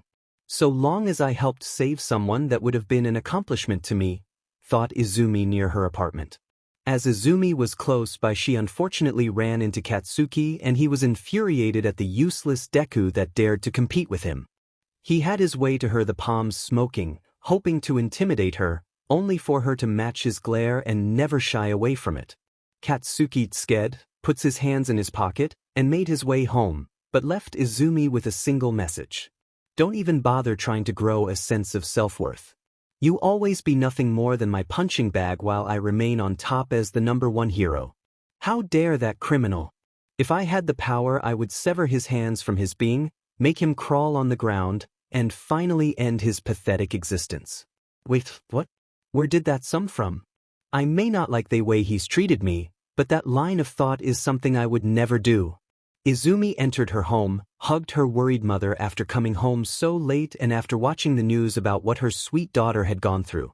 Inko tried to hold the school responsible for their actions, only to be turned away at every turn by the principal. She received a phone call earlier informing her that an official investigation was opened on 𝗓𝗪𝗏, but that Katsuki couldn't be punished due to outside circumstances. She made her daughter's favorite meal, hoping to cheer her up after another awful day. Izumi was about to head for bed, only for her mother to stop her with a single sentence. Izumi, I want you to know that from now on I will support your dream of being a hero. Don't act like you suddenly care about me, thought Izumi. Izumi went to sleep not knowing that something dangerous had entered her mind, but in a dormant state. All it had to do was wait for the child's mental barriers to weaken so that it could take complete control, like how it has slowly influenced her thoughts. It could wait a few years compared to the eons it suffered in this sealed blade. It has been a year since Izumi found the dark blade within the cave. She began to notice strange things like the armor that slowly crept up her arms and chest, how her thoughts started to become violent and her actions more aggressive in nature, and her newfound strength that she used to pass the UA entrance exam and Aizawa Sensei's quirk test on the first day. Safe to say that Katsuki tried to threaten her and demand to know how she cheated her way into UA, but was met with equal hostility with how he fought the world revolved around him. Katsuki didn't want to admit it, but he was proud of the nerd for finally growing a spine and standing up to him. He was also afraid of Izumi's sudden turn towards aggression and wondered when she started this unusual behavior. It was now the second day of class, and everyone was excited for their first heroic lesson of the day, taught by a mystery instructor. I am, shouted a voice.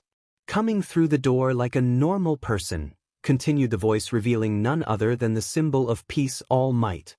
The class muttered in amazement that they would be taught by the #1 hero. Pathetic. These children treat this man as a god when he is just some lowly mortal. Izumi had grown accustomed to the voice that seemed to live in her head. She would sometimes get flashes of small cities laid to ruin by a giant wielding a sword similar to hers. After what happened on the way home, she began to lose faith in heroes, and when looking at her classmates, she wondered if their hearts were in the right place. She was excited for battle training and cruelly wondered how much force it would take to render her classmates to a weeping, pitiful lump on the ground. Her and her classmates went to the locker rooms to get changed, and the female classmates couldn't help but stare at her armor-covered chest. They thought it was simply part of her quirk along with the sword. Izumi got paired with Shoto against Katsuki and Momo.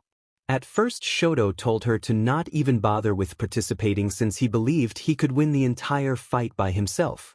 He proceeded to freeze the entire building, but the announcement never came that they won, so he entered with Izumi giving him a smug look. Izumi ended up battling Katsuki alone because Shoto took himself out of commission by only using his ice. She constantly swinged her sword, hoping to beat Katsuki over the head, only to constantly lose her footing due to the ice-covered ground. Useless icicle. All you have done is make it harder for us to win due to your stubborn pride.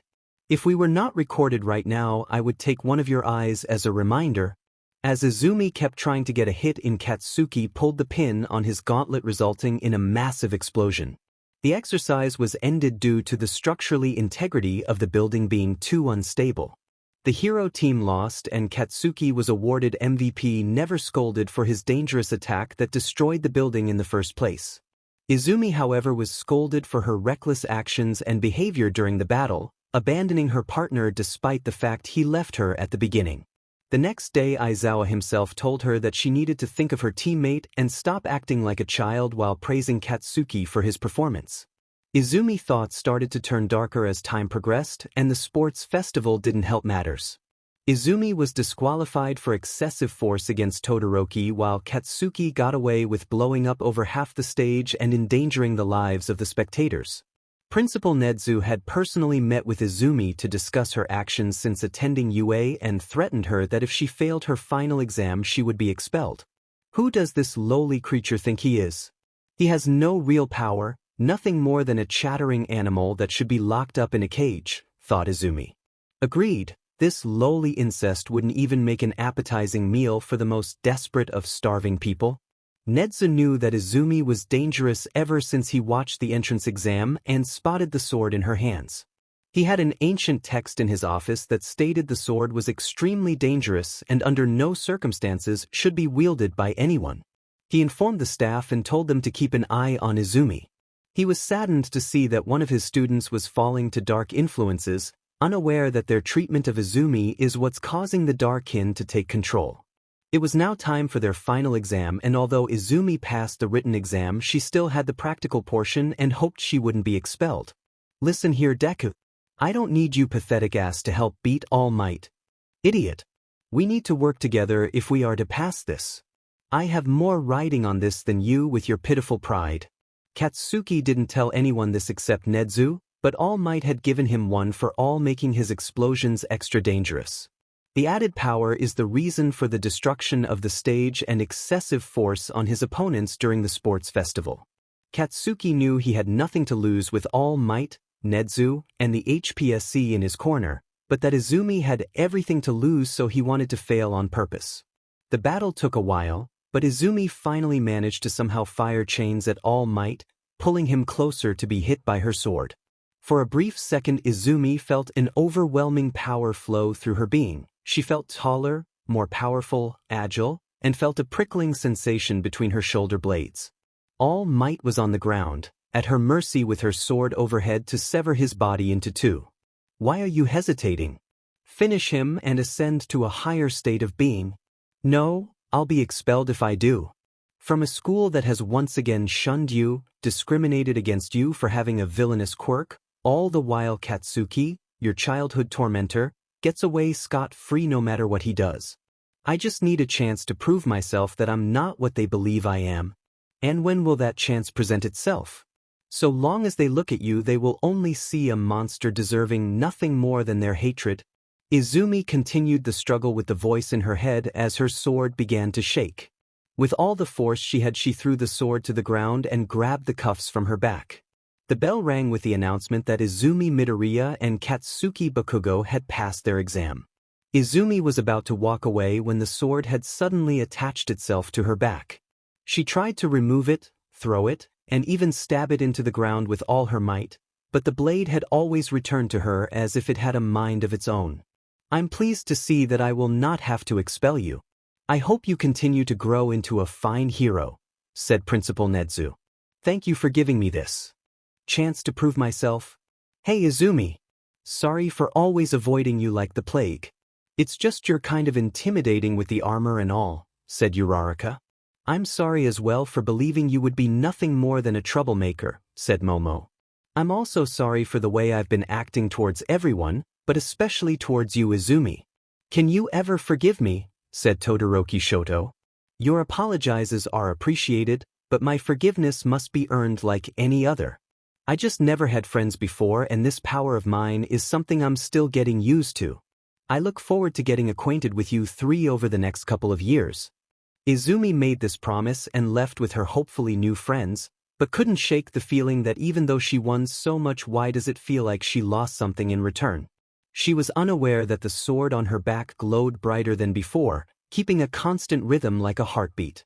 The being trapped within was so close to having a new body, although one it wasn't accustomed to being originally male. Fools keeping up this act for the last week whenever in control has been bothersome, but I will soon silence this chattering female. Being within this new body may be strange, especially with those monthly aches and strange globs of fat on my chest, but soon, very soon I shall be unleashed and you will all face true destruction. Soon, very soon will I be free from this mental prison of anguish, spoke a voice. Who's there? Who are you? Asked Izumi. For your second question, I'm simply destruction. For the first, Izumi turned towards the voice only to be met with the sharp end of a massive blade. Pinned to the ground, she saw a monster. This monster was taller than All Might and made Izumi flight or fight instincts go into overdrive. The thing that scared her though was the armor that covered the creature's body that looked just like hers. The behemoth's eyes were a blazing red that emitted bloodlust. With its clawed hand it grabbed the handle and twisted the blade, leaving Izumi in horrific pain. Izumi! Izumi, it's time to wake up. We've arrived, spoke a soft voice. Izumi woke up to see the concerned face of Uraraka. While Izumi slept, Uraraka, Momo, and Todoroki had noticed how frightened she was. They also took notice of the armor and how it crept over her body, leaving everything from the neck up and the knee down not covered in armor. As her armor covered more of her body, the sword on her back glowed brighter and flashed with the rhythm of a heartbeat. As Izumi came to her senses, she looked at the window to find only nature surrounding them and concluded they were at the training camp. As they stepped off the bus, they noticed 3 figures standing in front of them, 2 full-grown females and 1 young male. The female were dressed in feline attire with headphone to resemble cat ears and face paint to resemble wishers, while the lone boy was a child with a white shirt, black shorts, and a horned hat upon his head. After they were introduced, the class was found falling down the cliff where they fought numerous beasts made of earth. These creatures are pathetic. If I was in control, these creatures of earth would be rubble beneath my feet, said Aatrox in Izumi's mind. Izumi had been hearing this voice ever since the final exam and went to Hound Dog for help. Since the training camp was coming up, all he could do for now was give her some advice on how this voice shouldn't have any control over her unless she gave it control. Hound Dog had informed Nezu and was told that they must remind Izumi of the kind person she used to be instead of what the voice wanted her to be.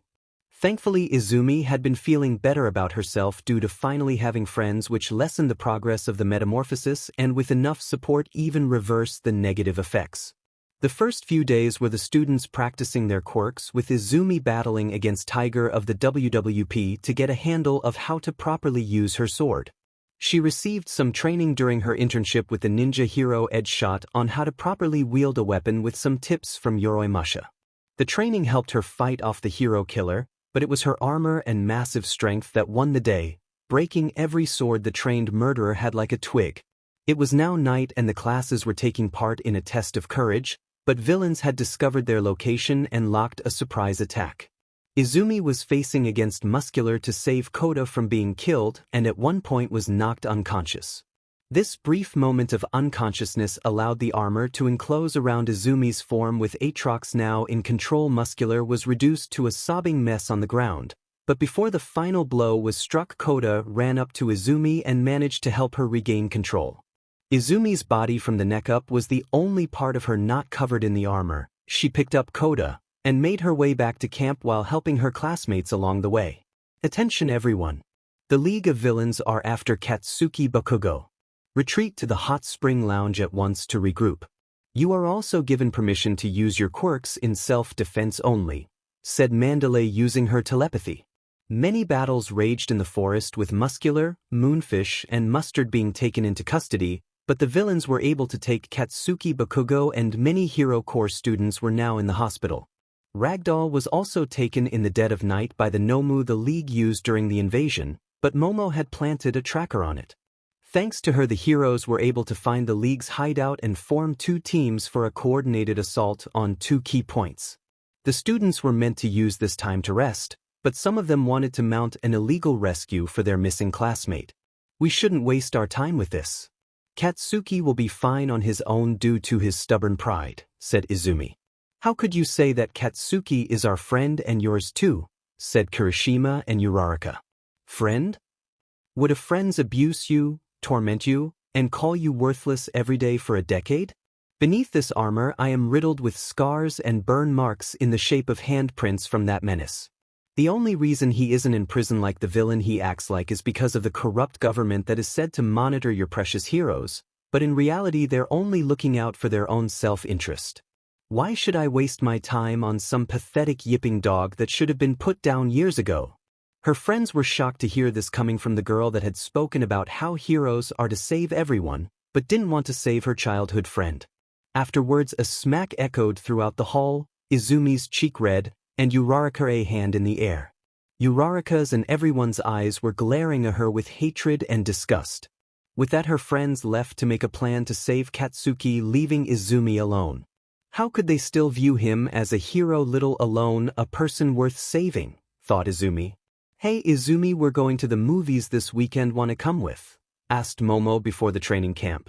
Aren't you my friends?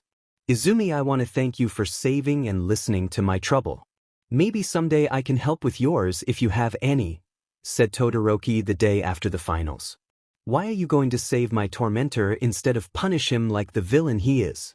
Did your promise mean nothing to you? Izumi, I will always be by your side and support you like a good friend should, said Uraraka with a noticeable blush on her face. Lie. You never meant anything you said. Did you have fun toying with me, only to break my already fragile heart? With Izumi's mental anguish as the slap and betrayal of her friends, she didn't notice the armor concealing the rest of her body. Her eyes were blocked by the armor until they cracked open to reveal not the forest green eyes she was born with, but rather glowing red eyes. For the first time in countless eons, a maniacal laughter filled the air and the Darkin blade was reborn. Finally free. I should thank those children with a quick and painful demise at my hand, but first I must show the world that I am here, said Aatrox, only to remember the planned raid and how this world quickly spreads information. With a sinister smirk, they began to walk out the hospital, making way to what would be the site of a spectacular battle for Aatrox's return. Give up all for one. All that awaits you is a prison cell. Sorry Toshinori, but surrendering isn't in my dictionary. Besides, why would you risk your life for a child with a villainous nature? Villainous? That boy is the perfect example of what a hero should strive to become. Courageous, powerful, and a never-give-up attitude, that perfect combination for the ultimate hero for the future generation. Their battle was interrupted by a third figure crashing nearby. Although the figure was shorter than them, they felt a bloodlust that left they both shaking from fear. This female figure was covered head to toe in black, bone-like armor, massive sword in hand, and fierce scowl on their face. Power, what do you two insects know about it? How about you leave the fights to the true face of evil and run along, child? For once we agree on something. Run along, young one, and let a true hero handle this. Face of evil? True hero? I didn't know that it was possible for humans to be this stupid. You are both nothing more than children playing a game you know nothing about. I am what even the gods fear, a being that can never die or be destroyed. I shall annihilate everyone, create a river of blood big enough to reach the heavens, and show the world why I should be feared. With that proclamation, the small figure had smashed their sword into the ground, creating a massive shockwave that nearly caused the two to lose their footing. All Might and All for One were both pummeled by the short, but powerful girl and agreed to a temporary truce to defeat the greater evil that stands before them. It was unusual for them since they never thought the day would come when they cooperated against a common enemy. During the start, AFO had tried to take her quirk, but couldn't. Foolish man, you can't take what has never existed in the first place, said the figure after cutting the energy whips that connected AFO's hand and her being. During the battle, the child had damaged AFO's life support helmet and left All Might with a grievous wound by cutting off one of his arms, while the child only suffered from broken armor and exhaustion from the heavy blows. All it would take is one more massive hit to render the child unable to continue, only for her to raise her sword and the area to erupt in a fire explosion around her. When the smoke cleared, the girl had regenerated her armor, gained height to be taller than either of them, and wings on her back. My warm-up is over. It's time to take you both seriously. Be proud, for only the truly strong have been graced by my true form. With that, the battle had gone in the girl's favor. Both All Might and AFO lay dead on the battlefield within minutes of the demon's transformation. The world was shocked that such a small creature was able to kill two of the toughest people on the planet. The figure had stared at the camera and seemed to be staring into the soul of every man, woman, and child on the planet, and made a single proclamation that shook them all to the core. "Challenge me, mortals." "I am here," said the deadly creature before them. Words that once meant safety and comfort now install fear in the hearts of mankind. A hero fallen from grace, now the herald of destruction. Destruction, too much came upset the natural world, as can too much creation. There are many forms of destruction, such as weapons or natural disasters. Sometimes a person could embody it once they leave certain things behind, like morals, emotions, and empathy. After all, some of the most dangerous people are those with nothing else to lose. Fear, what a strange and frightening concept. Since the beginning of time there has always been fear, fear of change, fear of death, or even fear of the outside. People fear anything and everything in life, even the ability to fear itself. What demon lurks in the darkness of night, waiting to scare the living daylights out of us? It was the beginning of an era where fiction started to become reality. Humans had been blessed with strange powers called quirks, unaware that these quirks were remnants of an ancient art of magic. When these abilities awakened, something came with them. During this time, many were paranoid of each other, allowing their fear to grow and unknowingly feed a wandering creature. This creature was composed of metal and cloth, accompanied by the sound of rusted metal and the caws of crows, forever haunting the streets at night. Many people and towns have mysteriously gone missing without a trace, but where did this creature come from? Let us rewind a few years before quirks started appearing and taking the world by storm. "Another day of studying done," said a teenage boy. This boy was Izuku Midoriya, whom lived alone after his family's passing. Izuku had a fascination with ancient arts that many believed were mere fiction, but he knew different. He found a book hidden among his inheritance that depicted many spells and charms that could be used for either good or evil depending on the user's intent. His life was one of misery, no friends, family gone, and labeled the town freak for his study of the occult while being a hermit. Sometimes the other students would surround his home to harass him, breaking his windows, constantly banging on the outside to startle him, all while shouting insults to mock him for his lifestyle and choices. One day while reading the book, he decided he had enough of feeling fear from his tormentors and turned to a section that could summon a being that would bring nothing but fear to his enemies. "O primordial being of fear, I ask of thee if you will hear. Help me in my time of need, and your eternal hunger I shall feed," chanted Izuku, unaware that this day will be his last. Before his eyes a mass of dark energy with numerous red eyes had formed. The mass floated towards Izuku and formed a single hand, which Izuku shook, taking it as a sign that their deal was struck, only to flinch back as numerous hands started to hold his form down. Izuku at this moment knew that what he summoned was something that could never be controlled, a demon with an endless appetite. He struggled and thrashed with all his might, but it was a futile effort, and by the night's end Izuku Midoriya was no more. The little home he had lived in mysteriously disappeared as if it never existed in the first place. The only thing found near where his home once stood was a scarecrow made of rusted metal and what was observed to be Izuku's school uniform. One by one, every night the people that had relentlessly tormented Izuku had gone missing along with their families. Things became more complicated with quirks entering the world a few years later. People in the town began to fear that these superpower individuals would be a danger to their once peaceful lives. The quirked individuals were paranoid that the non-powered individuals would hunt them down for being different, whether in appearance or simply because they had a power. Before long, many towns, once full of laughter and joy, had become abandoned with a sense of dread hovering around them. We now skip a few years to the birth of two brothers during the dark age of quirks. The oldest, a man that could steal, give, and transfer quirks to any individual, and the youngest, a sickly man that wanted to stop his brother from thinking he was a demon lord. 𝗓𝗵𝗏 suffered from 𝗔𝗵𝗏 syndrome, but instead of it healing after middle school, it seemed to have intensified along with his unstable hunger for various quirks, along with imprisoning his own brother. One day the younger brother was freed by those that opposed 𝗓𝗏 and transferred his quirk to one of the rebels. "Thank you again for freeing me from mine demon lord brother," said 𝐎𝐻𝐳 Shigaraki. Demon lord?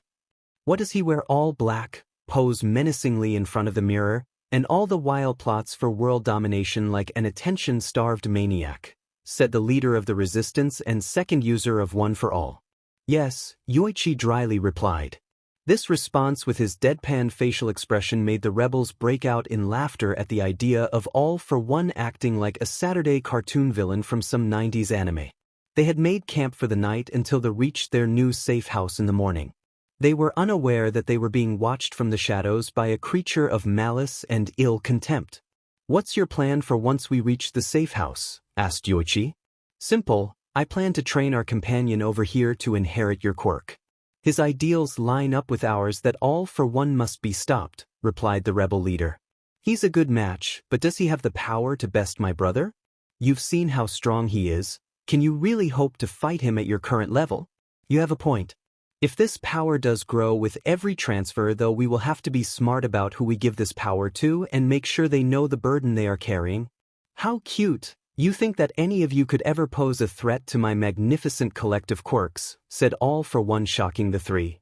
To call this a battle would be an exaggeration, as 𝗓𝗏 had seriously wounded his younger brother, thinking he had stopped him from passing on his quirk.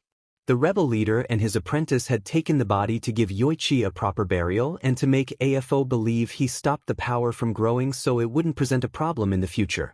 As the rebel were retreating, 𝗓𝗏 couldn't help the strange feeling that overcame him as he heard a familiar voice. "How could you do this to me?" asked the voice, accompanied by the sound of rusted metal moving. "What? Brother, can't you see this madness needs to end? Where is that voice coming from? It can't be my conscience. I killed that back in middle school once I declared myself Demon Lord in front of my classmates on the first day." 𝗓𝗏 turned towards the voice's direction, only to be face to face with a tattered scarecrow with what appeared to be a murder of crows sealed in a metal cage near its chest. He was about to put it off as a trick of the wind until he started to hear the crows caw, their shadows covering the ground as they appeared to fly, but when he looked up there wasn't a crow in sight. The scarecrow's eyes glowed in the night, its limbs cracked into place, and finally the creature charged at him with a feral roar and scythe in hand. 𝗓𝗏 barely dodged the swing from the farm tool-wielding creature before him. It took all his strength, not that he would ever admit to using even half to keep up appearances, but the scarecrow laid on the ground dead. 𝗓𝗏 used a new quirk he acquired last week to teleport himself somewhere safe, unaware that his dead's opponent crawled away via black spider like legs from the cage. This was the beginning of an urban legend that would eventually spread around the globe with various interpretations on the creature's origins and appearance, the beginning of the demon known as Fiddle, Sticks, rasped two voices in the night from the demon. It was a bright, sunny day all across Japan and everyone was in a great mood, but two individuals were in mourning for their dear friend and master respectively, Gran Torino and Toshinori Yagi. They wanted to hold a funeral for their fallen comrade, Nana Shimura, whom had been killed in her battle against 𝗓𝗏. It was agreed that for Toshinori's safety and so that he could get more experience with his quirk that he would leave Japan until deemed ready to start his own agency to dismantle 𝗓𝗏's empire. They were on their way to the airport in secret, avoiding crowds when they suddenly heard a familiar voice. "Toshinori, Sorahiko, help me," called the voice of their fallen friend. "Master? Master, where are you?" called Toshinori. Gran knew the voice sounded like Nana, but something was telling him to run away from the voice. He was forced to chase Toshinori down an abandoned alleyway to knock some sense into the blonde buffoon. Don't get him wrong, he missed Nana just as much as him, but they needed to think with their brain, not their heart. Their dear friend and master was murdered by 𝗓𝗏 and there was no coming back from the dead. As they progressed down the alleyway, they both couldn't help the overwhelming emotions inside them. For Toshinori, it was relief thinking that his master had survived. As for Torino, it was an emotion he would always associate with that vile monster, 𝗓𝗏, fear. "I'm over here," said Nana's voice. "Master." I'm 𝗧𝗏. 𝗧𝗵𝗲 don't run of. Both found the source of the voice only to find a scarecrow at the end wielding a scythe, covered in tattered cloth. It appeared to have a lantern in its other hand, creaking metal the only sound around them. Suddenly they heard a murder of crow's caw and the scarecrow's eyes started to glow a dim red color, its limbs snapped into place, and it charged at them like a wild animal, but not before uttering a single sentence in their dead companion's voice. "Help me," the shout echoed. Once the creature charged they bolted, 𝗧𝗵𝗲 not knowing what it was capable of. Gran Torino knew the creature from folklore, a demon that could wipe out an entire town's population in a single night, a creature that feed off the fear of others accompanied by an illusion of a flocking murder, the demon Fiddlesticks. Nobody had seen it and lived to tell the tale, the only evidence of its existence being pre-Quirk-era footage from some town that has long since been deserted. Everyone thought it was a joke until the Underground Hero Association found evidence when it snacked on every living soul on a small island just off the coast of Japan. 𝗧𝗵𝗲 followed Gran's example and decided not to battle the creature. They were about to run into a populated area when they stopped. Their heroic instincts yelling at them to lead the demon away from the innocent civilians and get out of the country. "Gran, what is that thing?" It was using Nana's voice earlier. "It's a monster is what it is," spoken mostly in folklore to avoid causing mass panic. "I didn't know it could copy voices like that though." "What?" "But surely the heroes can handle some horror movie reject. Don't be foolish, you oaf. That thing has been around since before quirks, according to grainy footage from 200 years ago. If the legends are true, then we need to leave. It should give up on us once we leave the country. But won't it just go to the next innocent soul that catches its gaze? As a future hero, I can't allow that monster to continue hurting more people." "Hurting? 𝗧𝗵𝗲, that thing eats people up like I eat taiyaki? With no mercy and a bottomless pit for a stomach? If we weren't running for our lives, I would kick you so hard you won't need a plane or boat to leave the country," threatened Gran Torino. Is this what Nana would have done? Torino was about to smack, but knew he was tight in the end. Nana wouldn't run. She would face that demon head-on with a smile on her face. With new resolve they turned and charged at the beast. It slashed at them with no rhyme or reason, enduring the countless punches and kicks sent its way. 𝗧𝗵𝗲 had enough. If he wanted to hurt this creature, he would have to give it his all and then some, because he wished to embody his school's motto. He felt the power coursing through his veins and began to launch a flurry of punches while avoiding the scythe. "What's the matter, demon? Had enough? I will make sure that you never hurt anyone again." You may have heard these words before, but let me show you its true meaning. Go beyond. Plus ultra. With a mighty punch, the creature metal body was destroyed, with only the strange cage near its chest being undamaged. Torino couldn't help but let his jaw hang loose. The demon that plagued the nightmares of so many people throughout the years was finally defeated, reduced to nothing more than scrap metal on the sidewalk. "Nana, you truly chose the best person to inherit One for All." The duo left with 𝗧𝗵𝗲 safely leaving Japan for America, where he would hopefully meet more allies to help in his crusade against the tyranny of the quirk-stealing nutjob. There was a leaked video from a person who witnessed the fight, and the whole world celebrated, thinking the demon was finally dead. Unaware it was still alive, biding it time to escape once the person stopped filming and before the police arrived. The body, composed of metal and cloth, was merely a puppet it could control, while the cage housed the real entity. It would take a few years, but the creature had found a much stronger metal that, with its enchantment from magic, would make it completely indestructible. The creature, although animalistic in nature due to being the primordial fear, was not truly brainless. It had learned that it would need a stronger body should the blonde ape ever pass on its power. The creature also learned that it needed to hide better and blend in with its prey to not raise suspicion. The world unaware that this creature could never truly die, since fear was always in existence, because without fear how would mankind learn to evolve, survive, and adapt as a species? It was a few years, on a pitch-black night, after All Might's return, that two words were uttered that would scare every man, woman, and child on the planet. Fiddlesticks. It has been a couple of decades since All Might and Fiddlesticks fought, and the world breathed easier thinking that the demon was finally dead. Fiddlesticks had found a stronger metal to make his new body with, but knew that making himself look the same would draw attention. His metal body was covered head to toe in straw-filled burlap with tan on his head, dark green on his torso and arms, and brown on his legs and feet.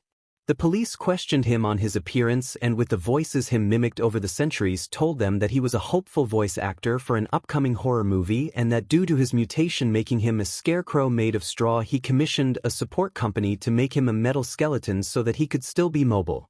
The police bought it and asked for his name. He responded that his name was Kakashi Ora and that he was about to go obtain a valid identification card since he lost his papers during one of Endeavor's latest fights that resulted in his apartment catching fire.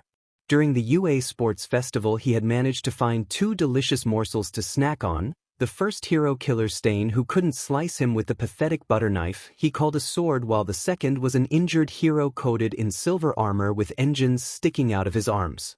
Stain tried to get distance from the scarecrow thinking he would be safe, until Fiddlesticks pulled out a scythe that glowed a ghostly green and with one swing left the hero killer severed from his legs.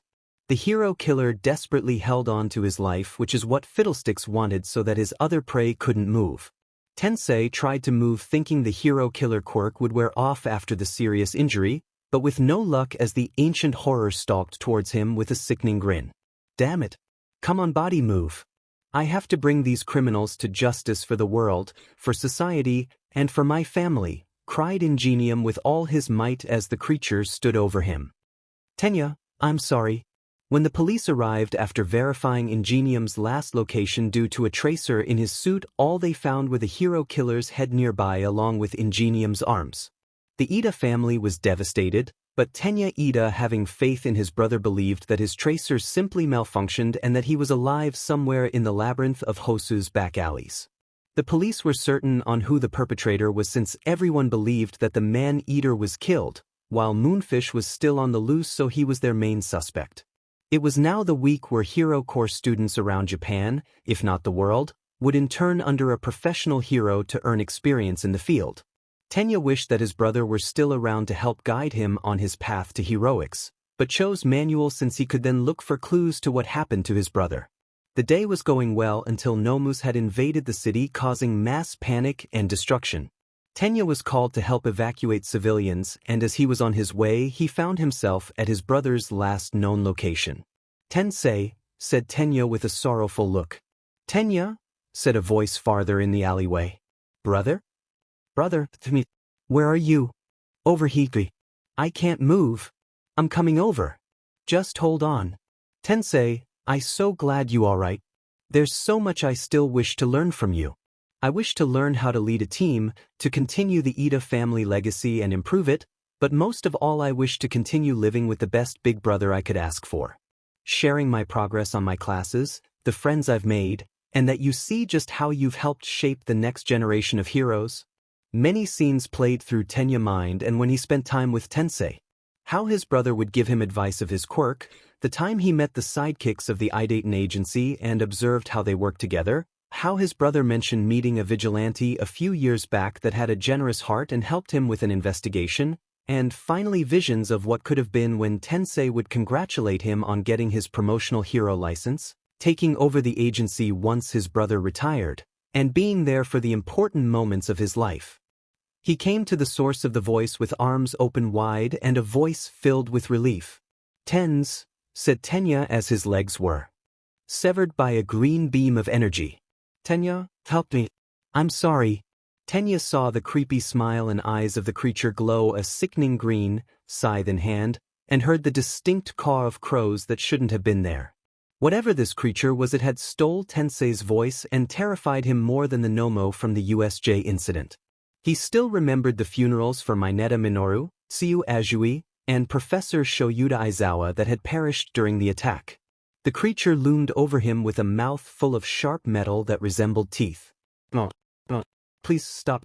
Why are you doing this? Who are you?" "Fiddlesticks," were the last words in that alleyway besides the screams of pain and grinding of metal tearing flesh. Elsewhere in Hosu, "Damn it, Tenya, where are you?" This voice belonged to Todoroki Shoto, Tenya's classmate and son of the number 2 hero in Japan. His father had sent him around Hosu to extinguish the fires with his ice. Shoto wished that his family wasn't a broken mess, a dead brother he never knew, a mother that scarred him due to trauma, and a father that cared only about his obsession of surpassing the #1 hero. He had made no friends in his class and during the sports festival refused to use his fire during the battles, costing him greatly since his right side had become almost completely numb from frostbite. Both Recovery Girl and Nezu warned him that he either needs to shape up or he will be kicked out and constantly monitored for his own safety. To help me. 𝗬𝗓? Said Shoto, knowing the owner of that voice. Do you see this video, Shoto? This was our older brother 𝗬𝗓, said Natsuo. Shoto raced down to where he heard the voice of the brother he never met in person. He thought that if he showed up with 𝗬𝗓 their family could be whole again. His parents would no longer feel guilt over what transpired, his father may finally stop with his obsessive behavior, and his kind mother would be out of that hospital, warming the home with her smile. He thought that if 𝗬𝗓 would teach him, he would accept the fire side of his quirk and no longer think of it as his father's, but rather his brother's flames keeping him safe. 𝗬𝗓, there is so much I wish to learn about you. What's your favorite food? Do you like cold soba like me? Why do you want to be a hero? I want our family to become whole again. I want to be a little brother you can be proud of. It was with these thoughts that Shoto rounded the corner only to fall on the ground. He was split right down the middle and the last thing he heard was, Shoto, please help me, I'm burning, before his vision faded after looking up at the scarecrow looming over him. Fiddlesticks ate the right half first, stating that it tasted like ice cream, cool and sweet to the last drop. He then proceeded to eat the left half, tasting spicy curry that would warm you up after a chilly day in the cold. Endeavor and Manuel found the remains of Tenya Ida's legs and the split costume of Todoroki Shoto. The police confirmed with what little blood they had to work with that the remains belonged to the two interns. Many people in Hosu told of the sounds they heard that night, the rampaging of the Nomus, the raging inferno that engulfed their city, and the sound of 1,000,000 crows cawing in the night. What really stood out among the survivors of the night was a short poem that the wind whispered to them, leaving only a dreadful fear. Fiddlesticks, first of 10. Fiddlesticks, eater of man. Class 1A was heartbroken to hear about the terrible fate that befell 2 of their classmates. The heroes that were present at Hosu gave their statements on what transpired that night, and after listening to the civilians that survived the ordeal, it was concurred that someone was impersonating the fear demon Fiddlesticks. Gran Torino and All Might both couldn't help the uneasy feelings in their guts once they heard the statements. All Might had blown that creature into mere scrap, and the police had burned the corpse of the creature until nothing was left. Endeavor had placed a shrine in his home for Shoto with the entire family in attendance, with a strangely charred-looking man hidden away from prying eyes who whispered, "Damn it, old man, I wanted you to suffer, but it was supposed to be by my hands. Guess that's another thing you beat me at, Mr. Masterpiece." The Ida family and the Idaten agency held a small service for the fallen of Hosu, and the family patriarch was now head of the agency again. He was proud to see what Tensei had grown up into and was looking forward to when Ida would take his first mission as a professional hero. Many tears were shed, and once the agency went back to work they had many hiccups due to some never working with their boss's father before. So many strategies that helped them capture villains before now fell apart. The older generation of people were shocked when they heard the statements from news, believing that the demon that had haunted their every waking thought and nightmare had somehow crawled its way out of hell to torment them again. It was now the night the invasion by the Lav on Class 1A, with Katsuki getting captured, several students in critical condition including Melissa Shield, who overused One for All to protect a little boy named Kota Izumi. Dabi for some reason felt hollow during the mission due to the absence of Shoto. He made it his mission to destroy Endeavor, but he hasn't been spotted since the Hosu incident. It was a few days before the training camp that All Might paid a visit to Endeavor to give his condolences. When All Might entered the house, his sense of smell was assaulted by the heavy scent of alcohol due to the bottles littering the floor. The only source of light from a single room while the rest of the house remained dark. He was thankful there was enough uncovered ground to maneuver around the bottles without breaking them. When he came to the room the light illuminated from, he peeked inside only to find Endeavor. He was on the ground face up, a half-filled bottle in his grasp, and crying in his sleep, pleading for Shoto not to leave his side during that night. If he hadn't sent his son alone, no, maybe if he was a better father that wasn't obsessed with a flimsy title, maybe his son would still be here. Shoto, come back please, father, heal family. Hey Endeavor. I was told to come check up on you. You haven't been seen in days and the public's getting worried. What, doing all? Wake up. You better have a damn good reason for waking me up. A good reason? Everyone's worried about you. Your sidekicks are overworked, the public is worried about your sudden disappearance, and the HPSC is threatening to take your license away unless you return to active duty. I'm grieving and using those vacation days I was promised once I acquired this job. I don't know if you noticed, but I've recently lost another son. I understand, and how could you possibly understand what it means to lose someone that close? I lost 𝗬𝗧𝗏 due to his own quirk killing him, lost my wife due to the strain I put her through, lost Shoto long before the internship due to my grief-driven parenting, and now my last 2 children won't even call me. I'm a disgrace as a father and a pro hero. If I'd just been better, hadn't cared about the #1 position so much, maybe my family wouldn't be a shambled mess. I know what it's like to lose someone. The one I lost was my mentor and master. She found me defending myself from a local street gang in my neighborhood armed with nothing more than a pipe, and she took them all down with such ease. I managed to become her student and grown into the hero I am today. The only difference between what happened with us is that I saw her final moments with my own eyes, and her final words to me were that in our darkest moments we have to smile, to assure the public that as heroes we will put their fears to rest and give them a moment of peace in this crazy world. Do you ever wish you could turn back the hands of time, help prevent that one mistake that nearly broke you, to save the people that matter most dear to you? At first I did, but I knew that she would want me to move on with my life and stay true to my ideals. Every battle, every hit, every victory is all to make sure that I can prevent others from experiencing the same pain I did on that day. It was nice to have this talk with you, but I have more heroes to contact for an upcoming raid. Good day. After All Might closed the door, Endeavor was about to take a sip from the bottle in hand only to pause as he saw his reflection. Would Shoto want him to tirelessly grieve at his death? Were Fuyumi, Natsuo, and Rei feeling just as bad as he felt? With a determined expression, he tossed the bottle aside and stomped towards the door, hoping to catch All Might before he left.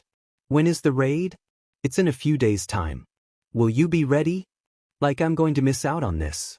I'm still going to use my vacation days, but I'm going to spend it reconnecting with my family. I just call the HPSC and tell them either let me use my vacation days or I'll quit on national television.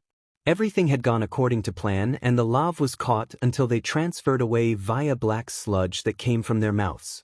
All Might and All for One were brawling in a crater created by the later.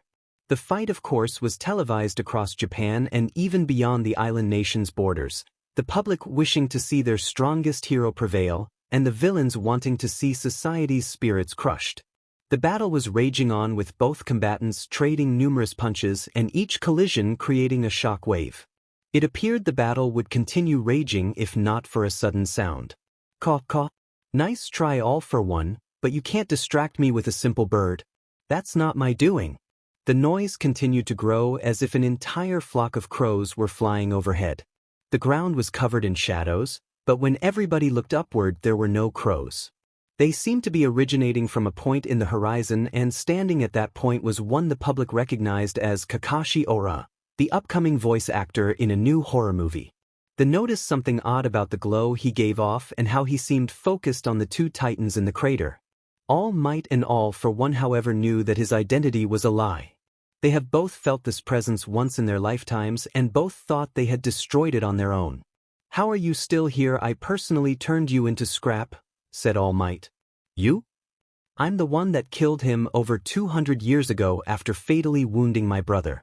Oh, Toshinori and Shigaraki, you can't kill me. You much too weak, said the Scarecrow in a mix of multiple voices. It was at that moment the public knew who Kakashi Ora really was. He was the demon that prowled the night, going from town to town to feast on everyone, the creature that everyone feared they would have the misfortune of running into alone in the dead of night. Fiddle, sticks. The creature charged at the hulking titans with an eerie glowing scythe. All Might and All for One never thought they would ever work together, but the demon before them may require both their mights to end the nightmare once and for all. They landed many blows on the demon, but it seemed that no matter how much force they put behind their attacks, it never dented it. They both ended up using their strongest attacks and sent the creature flying into a building that later collapsed on it. The world thought the nightmare was over only for a green glow to rise from the rubble and an energy beam sliced both symbols to pieces.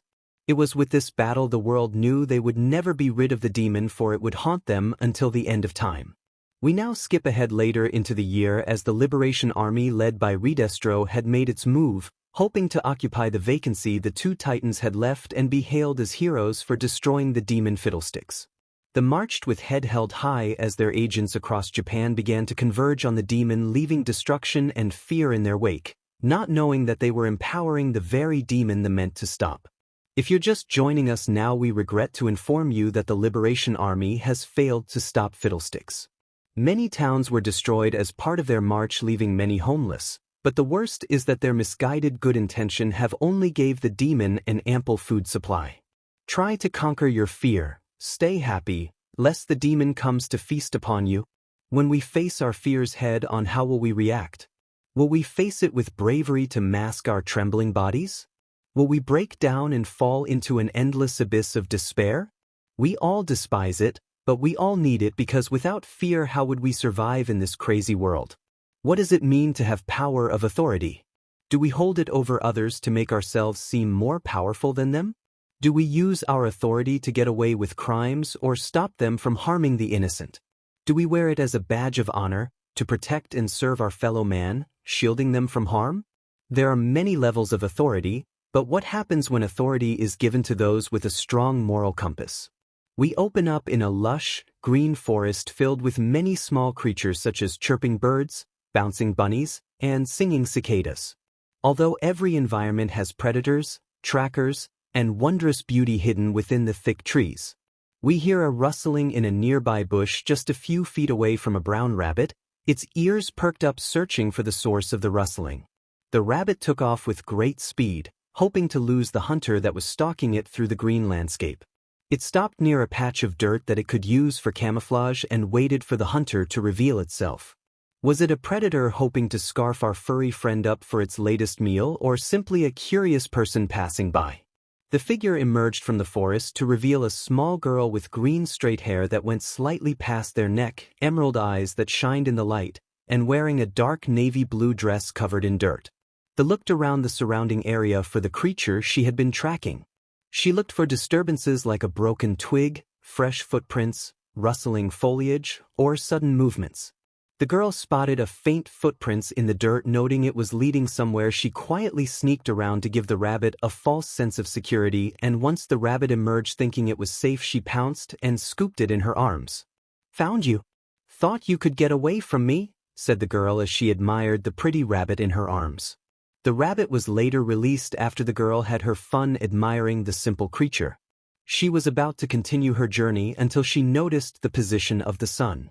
She raced through the forest, jumping over mud puddles and hoping that she would get to her destination in time. She emerged from the foliage to come face to face with a mansion made of yellow brick, dark blue roof shingles, and white pillars holding certain parts of the house up.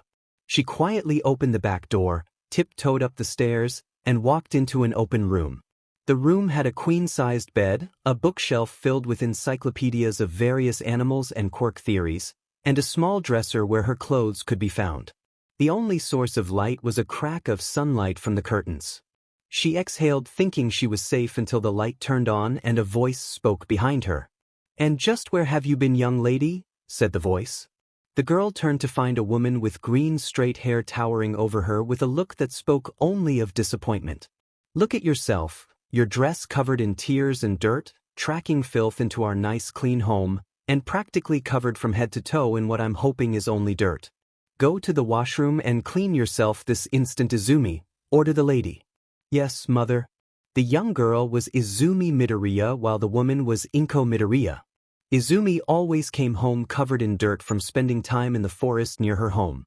She knew her parents both disapproved of her outings, but she couldn't help wanting to track down the animals to satisfy her curiosity.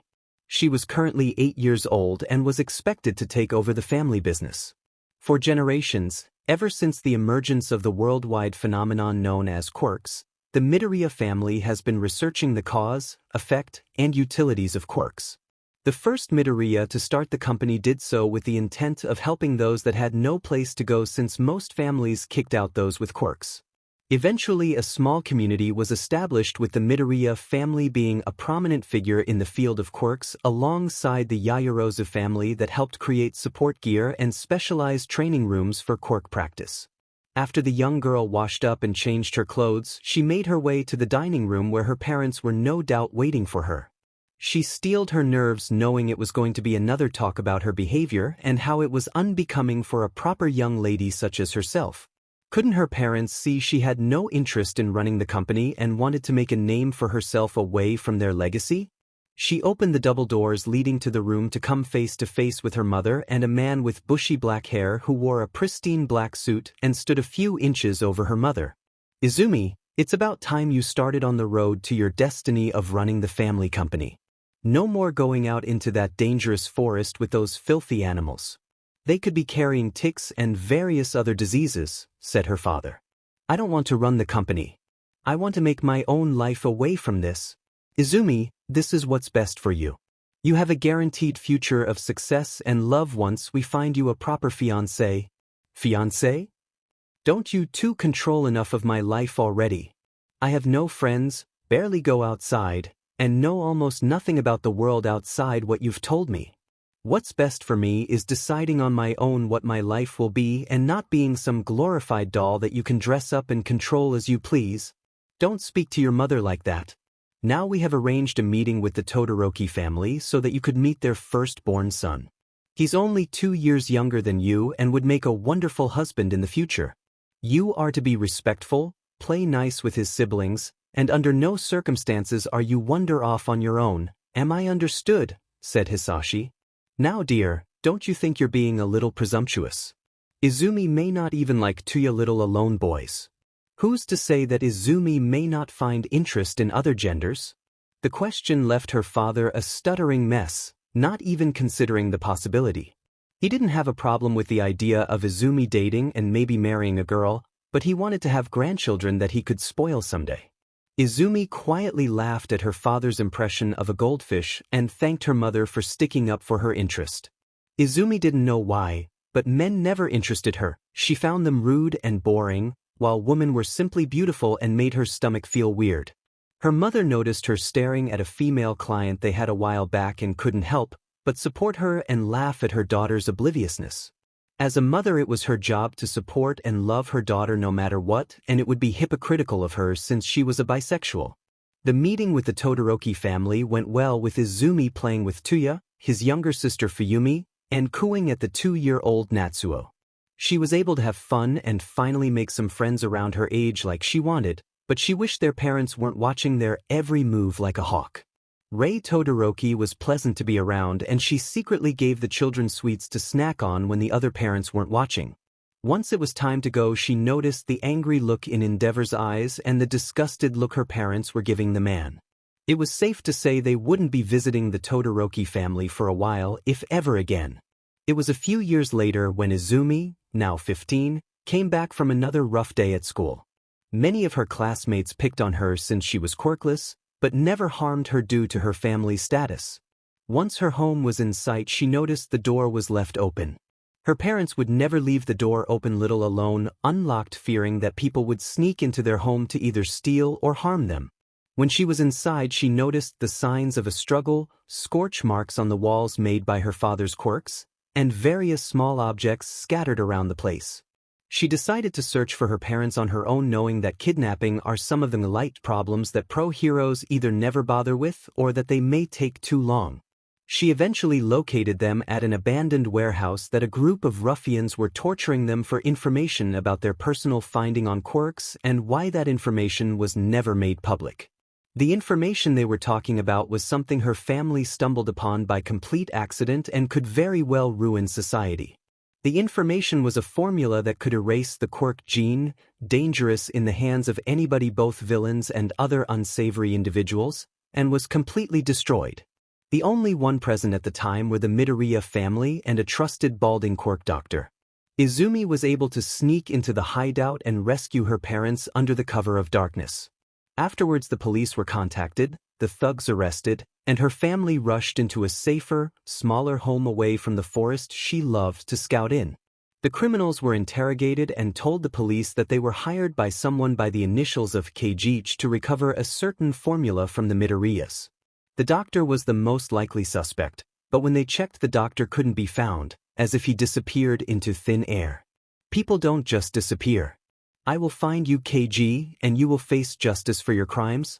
It had been over a decade since the incident that befell her parents, and Izumi was on her way to the Mizutofu Police Academy for her final exam. This exam would determine whether she would graduate and fulfill her dream of being an officer of the law, or if she failed and went to work for her family's company. During her spare time she continued to investigate the mysterious 𝐒𝐩𝐬𝐽 that masterminded her parents' kidnapping and what they would want from her family. The class Izumi is talking about is a class on gun usage and safety taught by the reformed villain Lady Nagant. The instructor taught the importance of gun safety to avoid mishaps from happening, how to avoid vital spots as not to accidentally kill suspects, and how to properly know when to use said weapon and with what kind of ammo. Izumi loved going there because the instructor often noticed her enthusiasm for learning, praised her for a job well done, and never made fun of her dream, something that her previous schools has never done. She even impressed her teachers when she made her own rifle that fired both bullets and nets to ensnare runaway suspects, and had 3 magnifying glass-like objects along the length for better accuracy for long distances. Today's class would be different due to there being special instructors that would not be revealed until after all students had taken their turn on the gun range. The special instructors would be secretly monitoring all the students and hand-pick a single student to receive a prize. Many students had gone to the range to show their skill with great accuracy, shooting the target and hoped to impress their teachers. The teacher never played favorites and praised everyone for their talent and how they progressed since entering the course. As the lesson progressed, Izumi felt equal parts nervous and excited due to this being a test that could one day determine her future and the fact she was attacked by a villain earlier before coming here. The person before Izumi was able to score an almost perfect score that would guarantee his success, but it was finally time for Izumi to show her skills to her instructors. The exercise for the lesson had 3 parts. The first was a test on motionless targets and how close they could get to the center. The second involved shooting distance on moving targets like ski shooting where discs were flung into the air to shatter on impact once pierced by a bullet. The third part was a test of reflexes and kinetic vision. Many hidden targets would spring up, but only some of them were to be shot at while the others resembled civilians. As they would progress through the third test, they would travel deeper into a private lot with thick foliage, many wild animals like rabbits and various birds, and the targets would pop out at faster intervals. For every villain or suspect shot, and depending on where they were shot would give them an increase in points, while shooting a civilian target even once would terminate their exercise entirely. Izumi had no problem with the first or second part of the exam, but now she faced the private lot that would determine whether she passed this lesson or not. With a sprint and her customized rifle in hand, she set off to prove her worth and that her time in the academy wasn't a waste of resources. At first she was breezing through the villain targets with ease, but as she went deeper she felt her lungs burning. Her body was telling her to quit while her mind repeated every insult her classmates and teachers at 𝐒𝐽𝐺 had thrown her way over the years, but she refused to give up. Worthless Deku. A bullet pierced a villain target in the shoulder. Stop trying to prove that you ever be anything worth mentioning. 3 targets sprang forth, but only 2 were shot due to the middle one being a civilian. All you are is a stepping stone towards my perfect origin story. A bullet missed a rabbit that hopped out of a nearby bush and hit the target right behind it. Honestly, Ms. Midoriya, do you always have to start confrontation with your classmates? They are the shining beacons of our society and, unlike you, will go on to accomplish great things, said a guidance counselor from school as a civilian target popped out from the ground with no bullet holes in it. Each thought constantly played in her head of being put down by her so-called peers, but then the more positive ones of her life began to chase them away. Congratulations on being accepted into the Mizutofu Police Academy, said the recruiter at the front desk. That's a pretty interesting rifle you've constructed. Great job, and I look forward to seeing how you progress, said Lady Nagant. The last target was 30 meters away, surrounded by foliage from all sides with little visibility, but it was a cardboard cutout of the wanted villain Muscular. Izumi took aim, the glasses along the length helping her with the distance, and pulled the trigger as one last memory came to the front of her mind. Izumi, I know you will help make this society safer for everyone no matter what you choose to do, said Izuku Midoriya from a hospital bed. The bullet soared through the air and pierced right through the villain's head, effectively ending the exercise for Izumi. She got up from the ground and proceeded to the lecture hall to hear the results. Once inside, she faced the front to find Snipe, Lady Nagant, and a tall man wearing a trench coat, a hat, and white gloves. A pleasure to meet you all. We are your special instructors for this exam, Officer Naomasa. The man to my right is one you may recognize, the pro hero Snipe. I am very pleased with what we witnessed from each and every one of you during today's lesson. I am here to read the results and announce the student and what their prize is for achieving first place. Izumi didn't hear the rest due to the shock of hearing the special instructors were her inspirations toward her career. Did she fail the exercise by shooting the muscular cutout in the head? Was she going to be arrested for possessing an improvised weapon that wasn't regulation? Was the only teacher that praised her rather than ridicule her disappointed in her performance? These questions bounced in her mind until she noticed the class was looking directly at her with wide eyes. The teacher beckoned her to come forth, and she was met with happy faces and applause from the room. Congratulations, Izumi Midoriya. You have passed the exam with flying colors and have been awarded a position with the Mustafu police along with a chance to earn your license to legally use your improvised rifle. I look forward to working with you. Congrats, lil lady. That was some fine shooting out there, said Snipe. Izumi began to shed tears of joy knowing that she had finally arrived at the starting line of her journey to being a police officer. A few months later, it has been a few weeks since Izumi graduated from the academy. She had already made a name for herself and earned her license for forensic science to investigate evidence found at the scene of the crime and to legally use her rifle. Today she was asked to assist with a raid to keep the perimeter while the pro hero went in to handle the gang of villains that started dealing in trigger. When she arrived, she met face to face with a tall, buff woman in a white outfit that had white rabbit ears on her head. Hello, ma'am. I'm Officer Izumi Midoriya and I'll be helping you keep the villains secure. Oh, look at you. You're so small I almost didn't notice you there. Just stay out of my way, Cupcake, and I'll keep the scary villain away from you. Excuse me. I will have you know that my job is to assist you in this raid so that there are no incidents during said operation. Furthermore, how am I anything like a cupcake? Short, sweet, and couldn't possibly hurt a fly. Now I've got work to do. See you around, said the pro hero Miruko as she walked with a sway of her hips. Izumi didn't notice she was staring until an officer told her to help set up the perimeter. Oh, that insufferable, beautiful muscle head. Wait, what beautiful? She may be strong, a pro hero, and look like something out of a fanboy's private collection, but I refuse to fall for some brute that doesn't know how to respect her allies, thought Izumi with a blush on her face. Throughout the raid many noises were heard, mainly screams of terror about a demon rabbit, but one of the villains doped up on trigger escaped the barricade. Miruko gave chase, but the villain was heading towards a heavily populated area. Izumi took aim with her rifle, pulled the trigger, and the villain was caught in a net she recently designed. The net worked like a quirk suppressant cuffs, only that the net had small barbs that injected the suppressant into the target. As the gang was packed into police vans off to jail, Miruko approached the young officer. I had that villain right where I wanted him, said a glaring Miruko.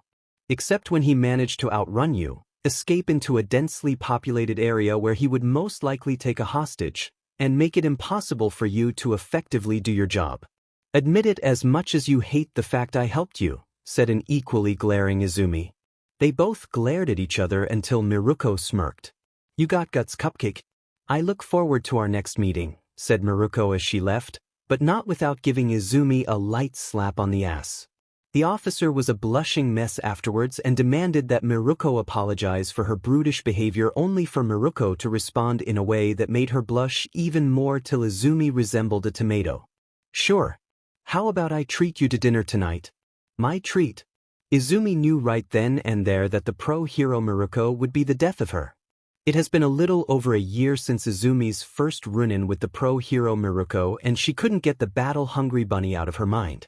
Miruko made good on her promise to dinner, but only by running into the officer when they both happened to have a day off. Izumi didn't know what it was about the woman that plagued her every thought unless when she worked on her personal investigation. Miruko was buff, headstrong, stubborn, beautiful, confident, fierce, and had the ability to make Izumi's heart flutter like no one else. The more Izumi thought of the pro-hero, the more she became infuriated she became when in the same place as her. During her free time, she decided to look up what was happening with her, and the top 10 results were something she wasn't expecting. Izuku Midoriya, the sheriff or Mizudafu, had a crush on the rabbit heroine Miruko, and it didn't stop growing. She slammed her head on her work desk and groaned, alerting her co-workers. "Everything all right there, Officer Midoriya?" asked Officer 𝗬𝗍𝗄𝐻. Izumi glanced up and gave the detective a tired look, as if she had worked a triple shift without coffee. "I just now discovered that I might have a crush on Miruko." Izumi stopped once the words left the detective's mouth. "You knew?" "Izumi, everybody could see it. Civilians, co-workers, and the villains that were present during the times you both interacted. There was even a bet on when you would figure it out." "What?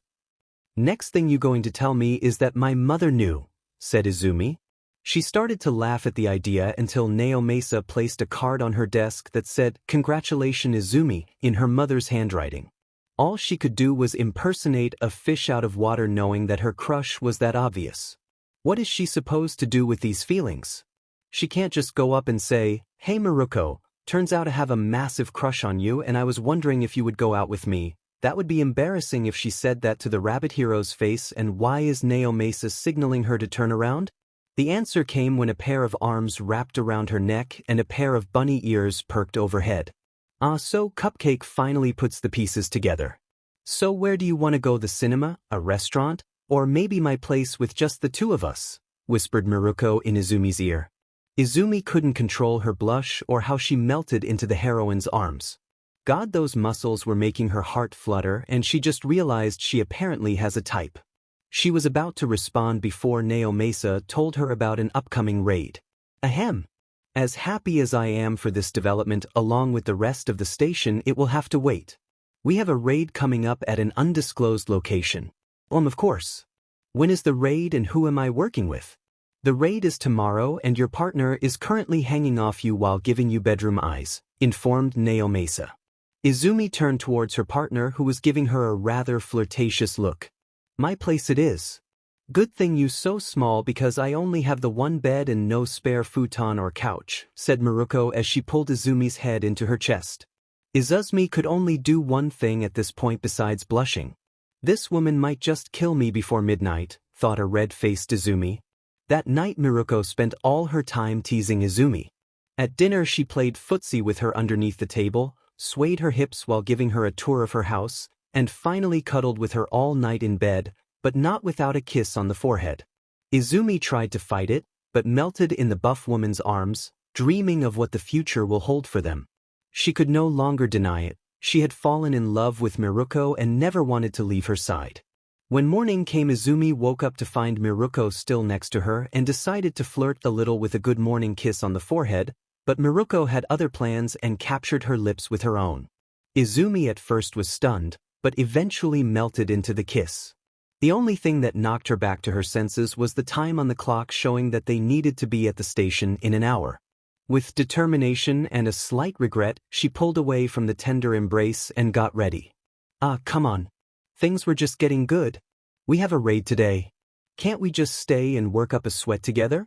We just started being a couple yesterday. I rather take it slow." "What, no? No.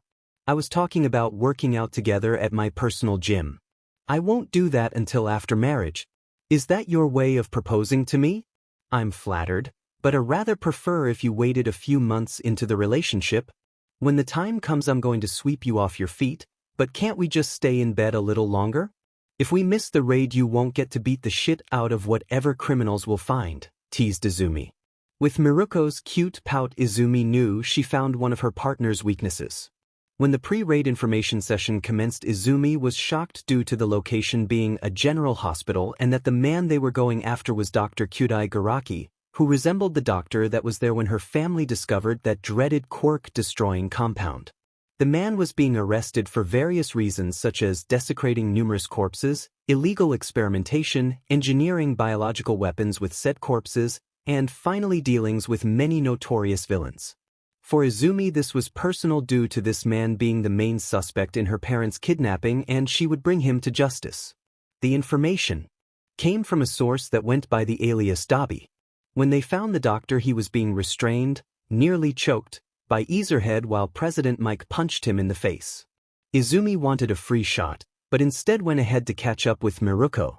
Numerous bioengineered weapons were in the hallway, but they were swiftly dealt with either by brute force from Miruko or cremated by Endeavor. Izumi continued on her way and stumbled upon a man that was covered in staples, had dark hair, and burn marks over his face. "Might I inquire on who you are? You look familiar. 𝗬𝗏𝗏, and we've never met before." Izumi studied the man and was reminded of a person she had met many years ago. She remembered how 𝗬𝗓 would burn himself using his quirk due to his body being more suited for an ice-type quirk rather than a fire-type quirk. When she learned about 𝗬𝗓's condition, she asked her parents if there was anything they could do, but nothing came up. The only way to save him was the same compound her family swore to never make again. She informed him on where the paramedics were, and he informed her on the other children that the doctor had taken in out of the kindness of his heart, and with that they parted ways. "You've grown to be quite the woman, haven't you, Izumi? I'm glad at one point I could call you my friend." After the raid, it was revealed the doctor was working with a notorious villain called 𝗷, whom was thought to be killed a few years ago by All Might. With the doctor captured and all his research destroyed on the creatures known as 𝗵𝗄, many incidents were avoided. Izumi was happily dating Miruko and even introduced her to her parents, who approved of them dating, provided Miruko never purposefully hurt their daughter. There was just one last thing Izumi needed to do before the day's end.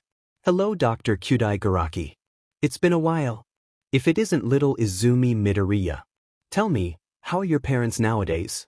You should know since you've had them kidnapped. My master needed that formula to finally be rid of that pest All Might, but your family just had to have a functioning morale compass and decided to destroy what could very well save our society. And how exactly would the 𝗧𝗏𝗏𝗏destroying compound save society? Don't tell me you haven't noticed? Quirks are getting stronger with each generation. Before long the quirk doomsday theory will be a proven fact. All it would take was a single mishap and the world as we know it would end. I had your family kidnapped to save society from itself." The doctor continued to rant on how he was simply doing what nobody had the guts to do. He justified everything he did would finally prove his theory from all that time ago, and how he would be immortalized in history of a hero that saved the world unlike the ones of today. Izumi tried to hold herself back, hands curled into fist, blood pumping throughout her body, and vision becoming red with anger. If she hit him in a previous bruised spot, no one would know, except her, him, and the cameras recording their meeting. When she took up her position of authority, she pledged that she would only use it to protect and serve the people, never using it for personal reasons like what she wanted to do right now. If she went through with it, she could be arrested, cause her family untold strife, and she would never get to make the wonderful future with Miruko she had envisioned. With a few deep breaths, she uncurled her fist and stepped out of the room. The doctor shouted at her, wanting to know where she was going and why she didn't bother using her authority to seek her vengeance. She closed the door and left the station with her head held high, knowing she made the right choice for herself. When given a position of authority, you have an obligation to use it for the betterment of everyone, never giving in to your selfish impulses such as greed, anger, or vengeance. The position of authority is not a job you work for 8 hours a day, but rather a badge you carry with you at all times. Power can be corrupting, but some people always find the strength to never lose themselves to its grasp,